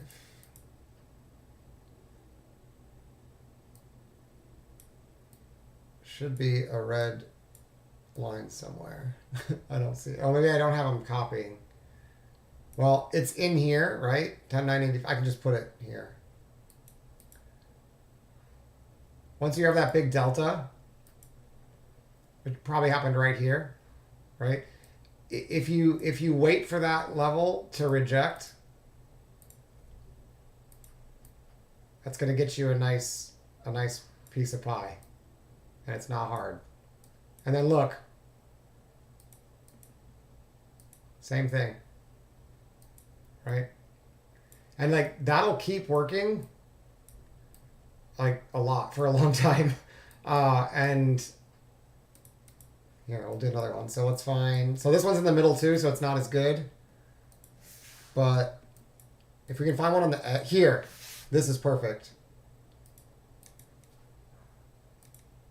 So see how these are together? 10.915. So we're going to move to that area. And then there's another one, like up in this is like a zone, but let's just say like the middle one, like here. Which one's biggest? 1, 2, 3. Yeah, 167. So we're going to take that one. Okay, so come back here. Now watch. See, these are aligned, right? Ah. I forget that I don't have them. 10.915, 10.998. Oh, I see what's going on. 10.9. Yeah, I must not have it copying. That's okay. 10.998 is here, right? And 10.915 was the other one, I believe. Down here. So once those come in, which was like right around here, it's basically saying, if you look, it's basically saying you've got a big seller down here that's really aggressive, and it's at the edge of this other point and figure chart. So what do you think he's doing? He's puking, right? He probably put a stop here. He tried to recover this, and then it came back down to the level at the edge, and so he's puking. And then we look here on the algo, and it's very clear on the algo that not only is there what we call an aggressive seller, but it's purple, meaning, yeah, he's aggressive, but people are pulling their orders, and we're getting liquidations. So that's not bullish yet, right? To be clear. But if you can recover that, he's going to get mad offsides, right? Right there. Immediately aggressive to the upside. Look, the high, the low of this one is there. And like it went down just a little bit and then boom. And look where all the volume is. Way towards the bottom, underneath 10.915. Straight up squeeze. Right? And then the other one you can find here. So this happened on the way up, and that's a seller at 10.998. So that seller at 10.998 gets marked on the chart. We don't sell it yet, but what do you think happens if they try to go higher and they can't get any higher?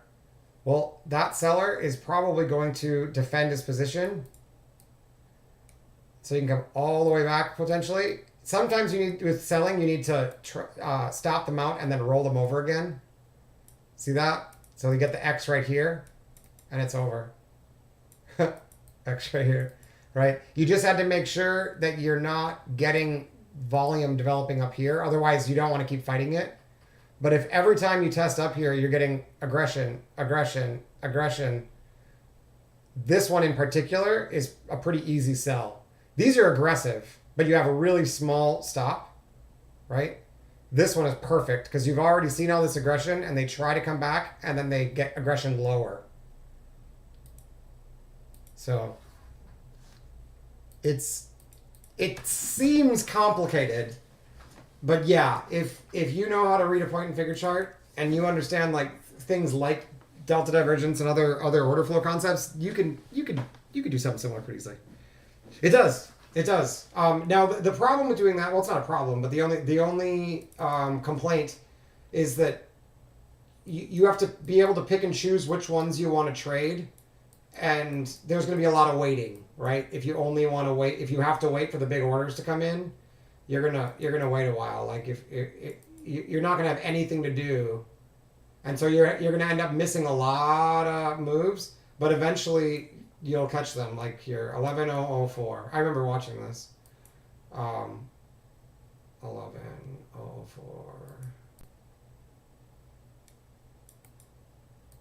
And he was a buyer or seller? Buyer. On the way up. Okay. So this one did not get marked, so this one might not work. It didn't have a lot of significance. Oh, they just sweep them. Yeah, I wouldn't have done anything there. I guess you could try to front run him, but what I would have wanted was for that to be up here and for him to get a star or something. I would have wanted to see it on the algo too. But what we're gonna find is that when you get someone participating really heavily up here, and then they attack them with aggression, especially with these X's now, you're gonna potentially get some really big drops. Yeah, you really do. And the hard part with the algo is there's so many signals that like it's really tempting just to trade every rotation. But while it's possible, all it takes is 3 or 4 stops in a row and you can become really frustrated, right? So it's way better just to at least pick your locations, but even better like timing. Find a way to time, like with the X's. I think it's really as simple as see an X, see it work. Even if you miss this, no big deal. Mark the area. And if they come up there and they reject it, that's going to be a scalp a lot. Especially if it's a pink bar before it. Right? If there's no buyers and then suddenly there's all sellers. I'm sorry, if there's no sellers all the way up, it's like just like everyone's just like getting squeezed. And then suddenly, right at that spot, someone comes in and is like, I'm defending it. Like, yeah, that's probably a good one to sell, right? Like, that's way better than this one, right? It looks the same. It's a pink bar followed by a red outline and an orange bar, right? And it's got a purple diamond on it, whatever. But it's not in the right location, right? This one was identified back here as a spot that was important. And so when they returned to it, and they crush it, especially after failing to fight it for so long, and then just suddenly right at that level, that exactness, and then you get another X, and it's done. Look at that. So I mean, with that one signal, like look, there's another one, right? This isn't exact, so maybe it'll do one more, but I'd probably take that. But look, see how it does one more? It's trying to get there. Probably fine. This one's lower, and that's even better. Done. Right? And then we can mark each of these, and they can potentially. The reason why this one works, for instance, is because it returns to this zone. See that? They try to save it, and that guy just keeps selling. If you want to think about it, like if there's a big player that's job is just to sell every time they see a red X, You don't want to sell every time you see the red X because you're not a big player, right? You can't trade like that. You don't have enough money to handle all the stops. But when that red X trader is having success, you better believe I'm going to follow him in the next time, right? So maybe skip this one and maybe even skip this one. But when they get this one, you might as well take it because he's having success now and he's actually adding to his position, right? The same exact conditions are occurring in the same or lower levels. So it's, and look, this same thing, right? Like, yeah, you've got plenty of room to support. Now, do you want to short this? I probably wouldn't. Like, that's your best case scenario. This is the kind of stuff that gets me in trouble when I start selling breakdowns or anticipating breakdowns. I sell this and think, oh yeah, once it breaks down here, it's going to go 50 points. Like, no. What does it do? It tries to go down. It comes back with the opposite signal. You could probably buy it. Otherwise, you can wait and see if that area holds, right? And if they come back with aggression in that area, it's probably good. It's probably fine. Right there. I like the blue boxes for these. Right there. Yep. I mean, I realize it looks easy, but it takes a lot of work to really get good at just waiting for what you're seeing. And the key that I always tell everybody, if you're using a system like this, start easy, right? Like Simon, my coach, teaches everybody to start with just a few signals, right? Like just learn how to use the boxes and the stars. And I've changed the colors and stuff because it feels a little more rainbowy with this one. I prefer the other one, but you don't have as many signals. You'll miss more trades, but you'll get used to seeing something and just reacting, And then once you get good at a couple of those, then you can be like, hey, what if I use this signal on this other chart? What if I tell the Renko chart to do this when that happens and I assign it an X, right? Like all of a sudden you can, you can have a pretty powerful system very quickly. I mean, even if I took away all of the levels on here from the footprint and all the levels from the from the profile, and all I used were these X's, and I just said if my rule was I can only trade if I see an X, I reject the area, return, and reject it again, right? Like, let's see how you do. You'd see this. You couldn't do anything yet, right? It's got to give it up. It does. Now let's see if it rejects it. Right there. With aggression. Do I have room to the next target? Not a lot. I'd probably skip that one, honestly, because I've got this one here. I don't remember where this one came in. Like, maybe that's later. But then it comes down here. It gets to this one. Okay. No X. Just wait. Right? That's your target. So you're out. You're waiting for another X. You're waiting. I mean, if this one happened before, you could take that sign of aggression. I don't remember where all these happened. You have to do them in. Obviously, you wouldn't know about future ones. Oh, yeah, see, because this one doesn't show up till here, so you wouldn't know about this. So now that you got it, okay, it rejects. Cool. Sign of aggression. If you want to sell it, you can, but look, this is your target, right?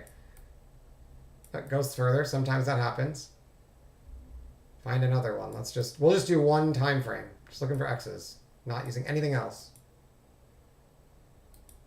X. Yeah, I agree. It makes it way easier.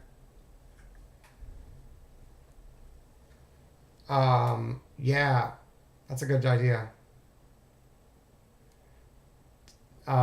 Tick tool? No. That sounds cool. I will check that out. That's the name of it? Ever heard tick tool? I have not used that. So it gives you audible alerts. That sounds neat. Okay, so look, we got this one, right? We're not doing anything yet. We gotta wait till it rejects. I guess you could take this star if you were really, really aggressive. But look, there's bulls, right? Bulls have momentum. We want bull. So we want to get a pullback into that level. It does not happen yet. Don't do anything. There. Another X. We'll extend it. It's right into the area we wanted. And it's going the direction we wanted. Guess what? Buy it. Where's your target? First target here. Second target here. Let's see if it hits. Oh, that one failed. That happens. Okay. Now we have one here. Can we? Okay, and then we got a sign of aggression. So I'd try it again, honestly. Yeah. Okay, we get our first target, maybe, and that's it. So that would not have worked as well. We'll keep going, keep going. Back up here and reject. See, we got underneath, came up, rejected. I guess you could sell this. You could sell this if you want, if you're bearish. Oh, yeah, it did switch to bearish, didn't it? When it did that, it switched to bearish momentum. So now we're bearish. Oh, there's another one. New area to watch. Oh, and here's another one. And I'm not sure if we should be stretching these or how to deal with that, but let's just do this. So what happens when they're right on top of each other like this? Ah, not surprised. Look at that. You get another one. That's probably... So bulls have momentum. You're near support. That's probably good. Oh, look, it only goes to here. That's cool. So you did not break that high, so now it's bearish. Can we get underneath and get a rejection? Oh, we got another one. So now do I just move this? Yeah. Wow. Reject out of the area. Give me a buy right here. Right there. Nope. Not going to work. Okay, how about this one? Bears took control. Let's see. Do they stick with it? Oh, that's interesting. Ha! So they just snuck underneath and then came back up and then right back to here. So once you get the entry, interesting. So the entry seems to have to be stars, orange bars, or blue squares. That seems to be the best ones. Or I guess X's if it's in the right spot. But clearly, once you know where they are, you can see that's where the rotations are going to be. It's just a matter, if it's so tight like this, you're gonna make some mistakes, right?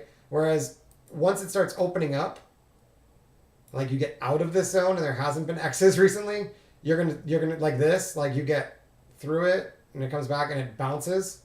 That's probably a better one, right? You've already tested into here.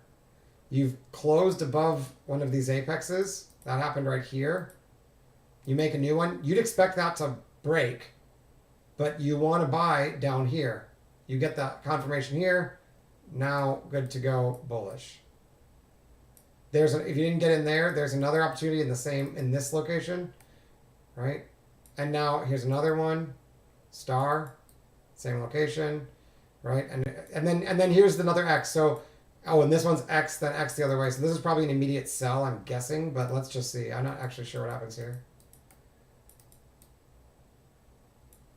Oh, interesting. Star, star. Yeah, another X. This one's clearly a sell. This one here, clearly a sell. What I don't know is what to do about this big range. Wow. They try... Yeah, you'd have your stop up here. Good. They do... No! Wow! So this just becomes a big chop zone. So how do we deal with that? Let's figure this out. I know this would bug me in real life too. So let's see. The first solution is don't scalp tight, right? Pick a direction and don't scalp the tight ranges and flip back and forth over and over again. That's the first test. That's the first step, I mean. But how do we resolve the fact that there's so many in a row going down, down, down? Okay, so I believe the process was, did you make a high? Did you break a high? Did you close above the high? This one is a yes. It got a high. Oh wait, you're at resistance. You need to make a high and close above the high. Did we do that? We did not close above the high. We should... Oh wait, that's not an X. What am I doing? I need an X. X, X, X, X, X. Right there. Okay. Okay, we did not make a high. We did not break above a high. We should be bearish at this point. Let me just take this out. Make sure this makes sense. This should be bearish at this point if I'm right about this.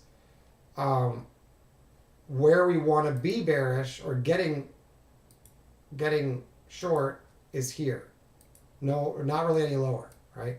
So that you would think should work. And it just doesn't go very far, and I believe the reason is because we're running into, yeah, another one. See, there's this cluster of blue ones over here. So this might give me pause. This cluster, oh wow, it's this whole thing. So when they cluster like this all together, like they're gonna F with you. Look at that. They're gonna mess with you.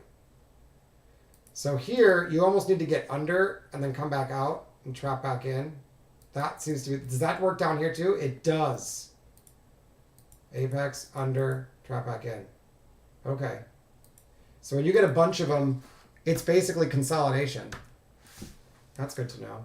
So when it's like X, X, X all in a row, especially in both directions, you might be able to scalp back and forth in here, but really what you want is to figure out which direction do you want to go. Thanks, cool. Nice. Okay, neat. I will check it out. Thank you for that. So this is all consolidation. There's really no sign of aggression to make a trade here. It's just switching directions over and over again. Unless you wanted to take the stars, I guess. So what changes here where you get the bigger move? And where does it go? It breaks the highs. Okay, so this made a low, and that low, they test below it and they don't close below it. So that is your first sign. And are you at support? Yeah, you're near this other zone of X's, right? You got other X's over here. All that big zone of X's, you're in there now. You try to break on Apex below it, and you can't close below it. And then if you get a sign of aggression back to the upside, that's your entry. Preferably on a pullback.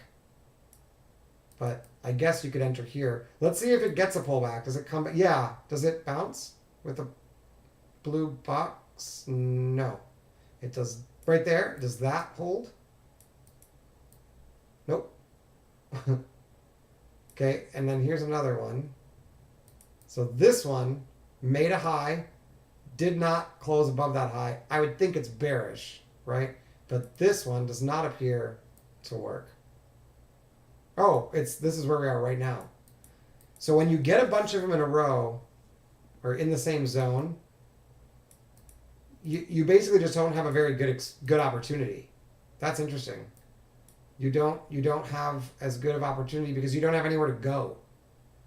So it might like quote unquote work, but you're not going to get the extension like this. Look, you've got like 1, 2, 3, 4 all in a row, right? Even if you get this right, your best case scenario is probably to get back to this high. You know, and unless you break this high, it's really. Or no, I'm sorry. Unless you break this high and break over it, it's really not going to be bullish anyway. So you might be better off avoiding trading momentum, basically, when you're seeing a bunch of these. And instead, wait for the times when you've got action. Like the action today was just not momentum trading. It was not healthy momentum trading. It was choppy. And when you've got stuff like this, where it's like clear trend like this, clear trend, right? Now, if you have max 2 of them, or maybe, and then that one can be you've got, look at how much room you have to support, right? So that is going to work more often. If you tried to do the same thing here when it's choppy, let me just make sure this makes sense. If you try to do the same thing here when it's choppy,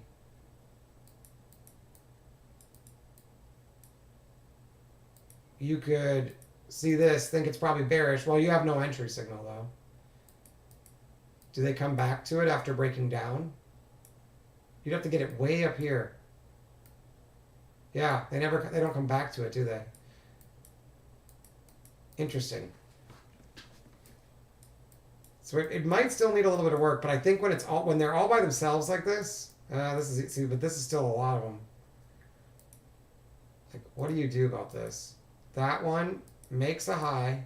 It can't break above the high. We should be looking for bearish opportunities in that zone, preferably stars or yellow boxes to sell. This one makes a high, can't break above the high. So sell. This one makes a high, can't break above the high, sell. This one makes a low, breaks below the low, pullbacks into its zone, can be sold. There we go. Sell. So they will work as long as they've got a little bit of stretch. What you don't want to do is try to trade in between here. That's the key. Don't take all of these trades. Figure out which one's working direction-wise, and then figure out where to trade that, and then wait for the signal. That's how it's got to go.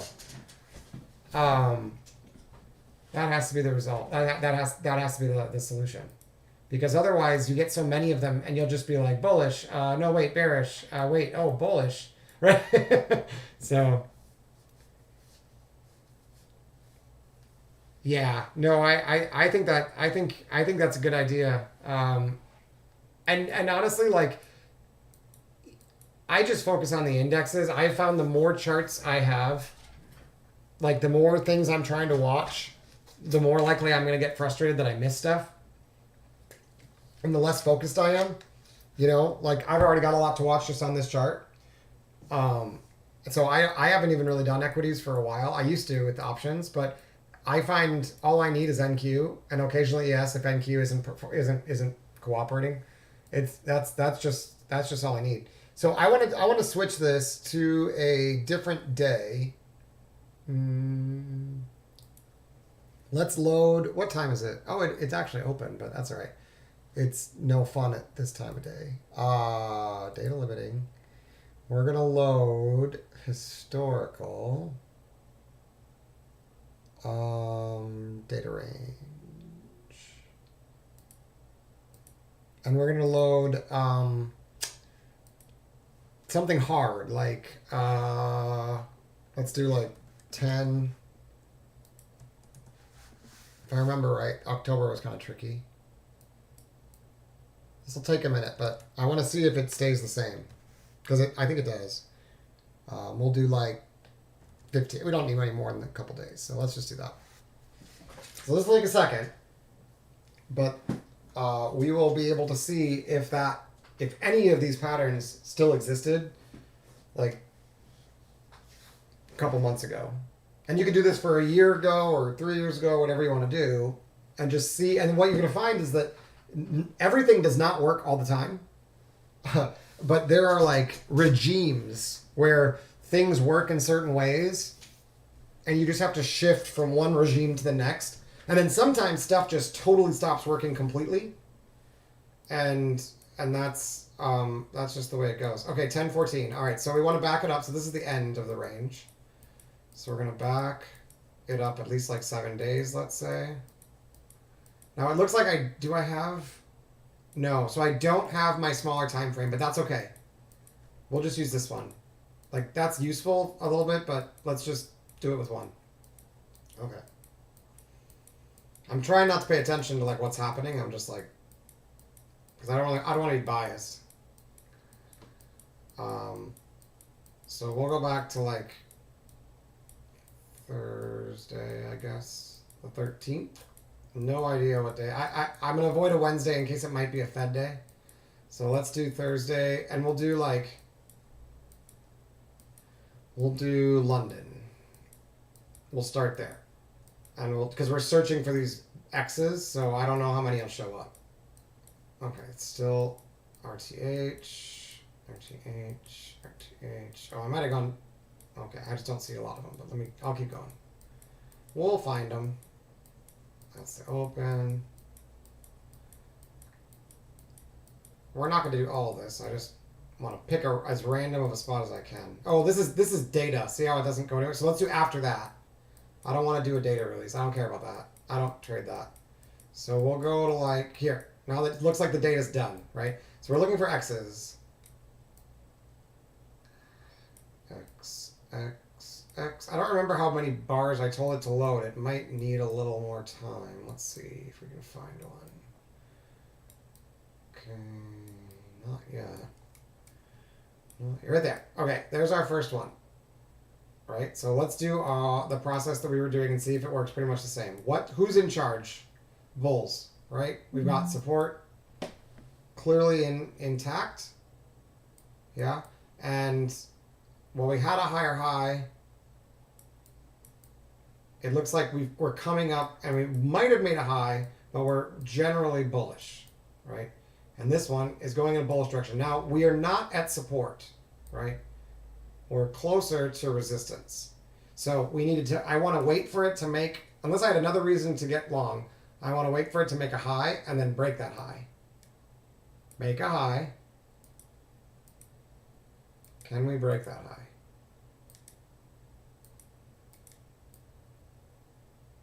Oh, another X. That's interesting. So that, I'm guessing that that's probably an indication that we're going higher, if I had to guess. All right. And then, yeah. So there's our close above, but it's pink. So that's interesting. So we're going to wait for a little bit of a pullback. And we have two of these creating some hopeful support. And we're going to look for an aggressive signal back down here. Let's see if that works. Ah, we get another one. Uh-oh, they might trap them. Yeah, see, this one made a high, and that high did not get broken, right? This one made a high, and I'm guessing that high is not going to get broken. If I had to guess now, that's probably a sell. That'd be my first guess. And now we can, I'm also guessing that we can mark, since he made a high that didn't get closed, we can probably mark him off and say if we get a pink bar followed by a sign of aggression, which it should be a yellow, something yellow. I guess it's a yellow arrow. But you'd think that might have a chance to reverse. No pink bar there. It did make a new high. So now is it not bearish? Let's see if we can find a buy. Yeah, see, it is bearish. Well, we would not have, we just have no trade at all.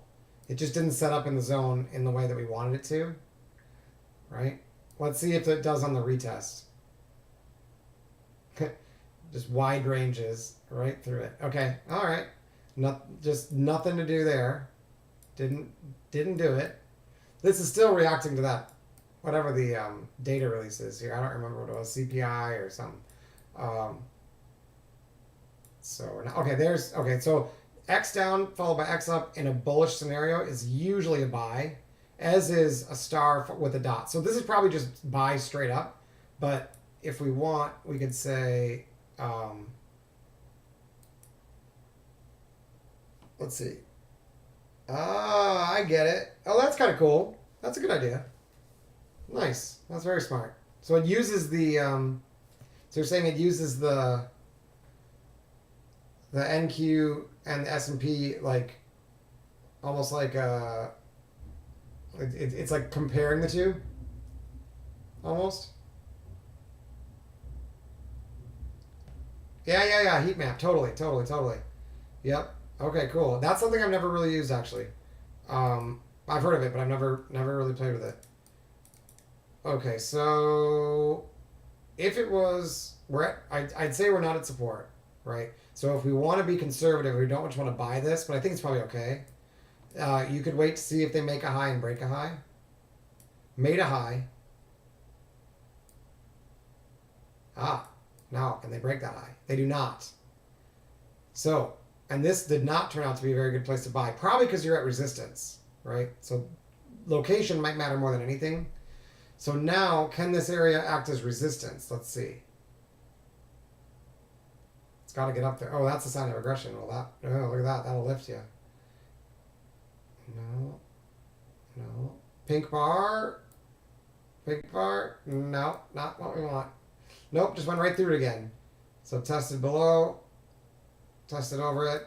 Not the same pattern. Okay. So far, not the same. Okay, thanks. Yeah, I definitely will.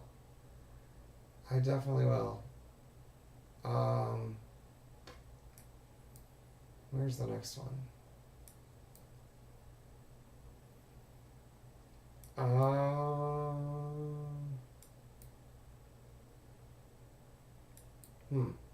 There we go. Oh, interesting. Right back in the same zone. And bears have momentum, but we're potentially at support. Can we get a new low or a new high? Let's see. New high. Can we break that new high? A new low. Can't break that new low. I'm guessing you can probably. I don't know. Because you got a high and you didn't break that either. Yeah, I was gonna say I'm guessing because you had a low and you couldn't break that low, and bears have momentum, right? That if you get that sign of aggression, it's probably, since it's at support, it's probably lifting. And there's another one. Back into it. Blue. There's another one. Oh, that's got an X on it too. Neat. Okay. So maybe the problem with doing it over here is that it's just not at support. And we're trying to build a location for something that, like, it's not a location that's important to the market yet, right? If we mark this one off, this one's more at support, and you see it break, make a high and break a high. It does do another one, but it's at support. It's not at support, it's at resistance. So instead, if you wait for it to return back here, and you get these blue signals, or the stars, or the trap back in, or whatever, like you get a flag, you get under it, and it comes back in, that's probably the way to trade it. And it probably works a second time. Yeah. Okay, that's better. I like that better. That's a lot simpler too. A lot simpler. So basically pick a direction. So here, pick a direction. If you want to be looking short, then we better not be able to break that high. And then we get underneath this, we retest, we find we need resistance now. Otherwise there's nothing to do. If you were looking for a long, well, then you're saying this is support, so you need the low to hold or to drop back in, I think. So there's the drop back in. Right? But it did close below this low. But I guess maybe it just can't close below the next low. Yeah, so it puts in the low, right? And now, probably, as long as that low holds, all of the aggressive signals are going to go higher. Okay, cool. That is significantly simpler than I was making it before. I love how it comes back to the zone. That is crazy.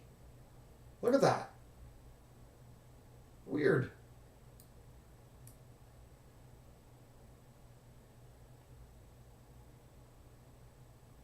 I know that feeling, believe me. I know that feeling. Okay, so this one. I'd love to know why I can buy this one immediately. I mean, technically this one you could too. So it went through the zone, it trapped these aggressive sellers without putting any volume down here, and then ripped. Does it do the same thing over here? Yeah. Purple bars and bullish bars. Okay. So you need to have more than one X lining up from like, and then not breaking with volume below it. Okay. So now if this one holds, is the next test going to be, if we get back into this zone and we can't put volume below it, let's see if that's bullish still. We'll find out. Oh, interesting. So here's another one of these doubles. And again, down, up, but it just reverses right away. So this, I'm just going to mark rather than trying to be aggressive. I would guess it's probably resistance more than support, but we don't even get a chance to make a high. So let's just see if it immediately acts as resistance or not. Here's the exact same trade. And that does the exact same thing. So now I bet you it chops. Now it probably chops between those zones, and we should probably wait until it leaves. Look at that. Chop, chop, chop, chop, chop, chop, chop. Leaves the area with purple bars. If it comes back in with an aggressive signal, we should probably buy it. No aggressive signal. Nothing. If anything, aggressive to the downside. Oh, it got all the way up there and it gave a purple bar, so it's just like, nope. Okay. There's our first aggressive signal for a long time, but we're not in the range we want. We're going to wait. Okay, back to this range. That's an aggressive signal. Yeah. But so is this to the downside, so you have to know that you're not selling. Oh, but look at all these aggressive signals I missed. If you were looking for the downside, those were all available. So you had X up, X down, sweep, back again, back into this one. So, but this one did not get any aggressive. Oh, I got this one, right. So now is it going to go over it and then come? Let's see if it gets a retest. Does it retest and then bounce? Yeah! Purple bar, green bar. Dude, that's sweet. And there's another one. Yeah, it should work. Nope, that one does not work. Why not? What happened here? We're making lower highs. That's a big difference between this. So you don't want to look for retests unless you're making higher lows. That makes sense. Oh, in fact, you get this sign of regression to the downside. Okay. So once you've seen momentum shift, you gotta shift directions. Or just don't trade in this choppy area. That works too. But look at that. Once it switches again, comes back in, green bar, diamond, all those are signs of aggression, and runs. Did we not have one up here? They keep on rejecting up here. Maybe on a smaller time frame. Okay, right here is one. And that's interesting. It overlaps, makes a high, immediately rejects, and it's done. Yeah, that'd be nice to know. And I guess the only way you would is just because it's no longer bullish. And you have a low, and you close below the low. Now you can do the yellow. That might be that simple. Yeah, it might be that simple. Okay, so here's another one. So let's mark this one. We're not going to buy it. We're going to mark the zone. It's going to bounce back and hopefully retest off of one of these and reject. Oh, interesting. We put another one of these doubles in. More chop? No. Immediate rip. Okay, I'm guessing, again, that we should probably move this. Because with all these overlapping, I'm thinking this one's probably no longer useful. Let's see. There's another pair. Wow. When it's volatile, you get these back and forth, so... Low. Oh, wait, that's not after this. So low. Can they close below that low? High. Can they close below that high? They do not close below the low yet. They put another one in. There. Signs of aggression. Oh. And then it goes the other way. That one does not work. You had this red one. Can it break below this high? Yes. Or it's below this low. Yes. So I would think bearish if I get a sign of aggression up there. Right there? There. Wow. Well, all the way up here. And there's no... Yeah, it's you really want it to come in and then retest out of it. Reject. And that just doesn't happen. Yeah. That one just did not set up how I wanted it to. Tricky. Okay, so sometimes they work really nicely. Sometimes I think you just have to wait until they stop printing them. It seems like when it gets tricky and is when it's like up, down, up. You know, that's where it gets confusing. If it's just like one or two of them, and then it leaves the area and comes back, it seems to be a lot easier. So is this support or resistance? More support than resistance, but bearish, right? So I definitely want to wait till it makes a high. There it is. I need to break that high before I'm bullish. It does. Okay, now any pullback into this zone probably gets bought, and a sign of aggression I should be able to buy. It does not get bought. They just rip right through it. Okay. Oh, wow. Okay, here's another one. I don't know how long these are good. Let's see. Came back up, reject. Oh, see, here's two in a row again. Is that going to bounce? No. Ah, the blue box gets us out, I bet. Okay. All right.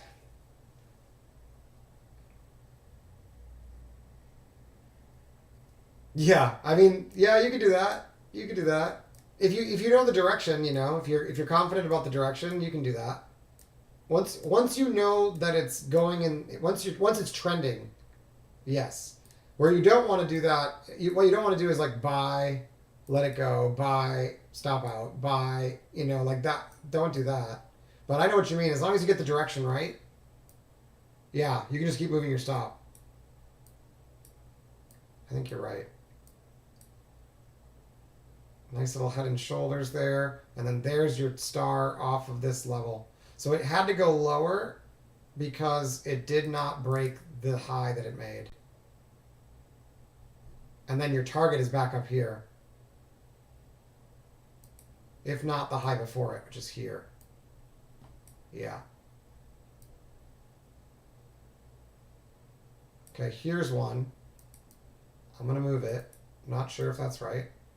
So, lower, low. It's at resistance. So I'm pretty sure as long as this holds and I get a rejection, it's probably okay to sell that. I would think that might be okay. Wow, choppy. They get another one and another one. So 1, 2, 3 in a row, and I should probably just step away. Yeah, see, it was the right direction. You just needed to put your stop way up here. So you could have gotten short here or wait and get here. Oops, the yellow one. Star or the yellow one. But one way or another, you'd have to put your stop way up here, which I don't really love having a... No, I guess it's not that bad. It's like 20 points, though. Up here, it's not bad at all. It's like 10, but you have to be patient for that one. If you just immediately short it... Yeah, I guess... When they come in a consolidation like this, you have to be patient. I think that's really the key. It's at resistance, so we're more interested in the sells than the buys, and we need to see it make low and not close below low like this. This is the thing. It makes a low. Failure to close above that low gives us the signal to be bearish, which happens right there. This one you had to just try. If either you put your stop up here or you put your stop here, you get stopped out and you try again, and then you get paid well. Oh, and then X back in here. So maybe when they come right back to the location like this, maybe it's okay to bring it to the next location. I don't know. That's more like a scalping technique from one to the next. Look at that though. That is cool. Huh.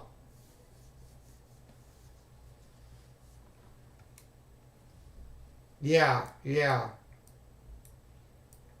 I hear ya. Okay. So again, you've got red, same range, yellow, and when they made a low, they weren't able to break that low. I'm sorry, that high. They weren't able to break that high. And the low they made here, they broke it. So it's bearish, I would think. Oh, maybe not. So if they can't break this low, maybe it's no longer bearish. So it gets into this tight range. I guess the answer is it's not going to tell you which direction it's going to go. You need to know that already. And obviously, like you said, there's other ways to do that. But once you know the direction, if you can get these lined up correctly. See, and that's interesting. It actually lines up with the blue one too. So that's your buy. Oh, or this one, if you knew down here. See, because this... Oh, they almost line up. You get this. You're at support. You just have to break this high. That happens here. Pull back, get a buy signal, go. If you get the direction right, it's really easy. If you get it wrong, it's really frustrating. Wow. So yeah, you really have to pay attention. So here's a red one and another red one. Okay. Oh, and there's another one up here. Is it bearish? Potentially, right? Am I at resistance? Closer to resistance than support, but let's wait. Let's not immediately sell it. Let's put the marker there, and let's see if we can hold that low or break it. And there we go. We break the low. Probably bearish. So now I want a yellow signal to get me short. I guess you could take that. That's really low. Oh, it works. Nice. And then there's another one. See, now they're getting close together. It's probably going to start chopping. Does it make a low? Yes. Can we break that low? No, we get another one. It's probably bullish now. Oh, maybe not, because there's a rejection out of that area. Ah, there's the blue one. How sneaky are you guys? Look at that. They come right back up to this one, and they give you another sell. Look at how sneaky that is. It's like, oh, we're selling it. Oh, actually, we're buying it, but just to sell it a little more. And then, oh, there we go. We'll actually get rid of it now. So that's, I mean, you have the zones identified very clearly with these levels, which is fascinating. But it's not going to help tell you which direction to go. Okay, good to know. Well, I think I've got enough data to say that I know how to play with this a little bit more, and I just got to start seeing which other techniques I want to mix it with so that I can make sure I get direction right. But there's clearly a pattern here. It's just a matter of just following it and deciding where I want to use it and where I don't. Because there's definitely situations where it can be tricky. And it seems like that occurs when you get a lot of them in the same range and you start to consolidate like this. The solution is probably just back out and pick a direction. You know, just say, well, we had this big push up, and in that big push up, all of the volume was way up here, and we can't get up there. So, best case scenario, that's your target if you're a long. So, do you really want to buy here to sell there? No. So, it's probably short. I think that's just what you got to do. And then once you get farther down, well, now you're like, well, hey, if I can get back up to that resistance, I'm cool now. So maybe I'll go ahead and take the long. And if it sets up here, it does right here at the level with the star. And it brings you right back to this one, only to give you another short. Look at that. Just back. Oh my God. Back and forth. Back and forth, back and forth. Look at that precision. Orange, orange, yellow, yellow. Now, we did get a star off of this one. And then you can't break that low, and you got to be ready to buy the blue. Wow. Once it starts moving, it's really easy. Oh, I thought you had it. Here. There you go. Yeah, you can send it there. Thank you. Thank you very much. I will check it out. All right, I'm going to go get something to eat. And, yeah, I'll keep studying this all throughout the week. Thanks for checking it out, you guys. That was fun. I'm definitely intrigued of how easy it is just to look for yellow signals that come off of these zones that are created. And I can't believe how long they seem to work. Like, how come it keeps working? Just the memory of the market is insane. This is months ago. Wow. Okay. Well, I'd say it's a useful tool, and I will try to incorporate it. All right, and thanks for the recommendation for the tick tool, dude. I'll check that out too. That sounds really cool. Yeah, I will see you guys all next time. Bye bye. Have a good rest of your week.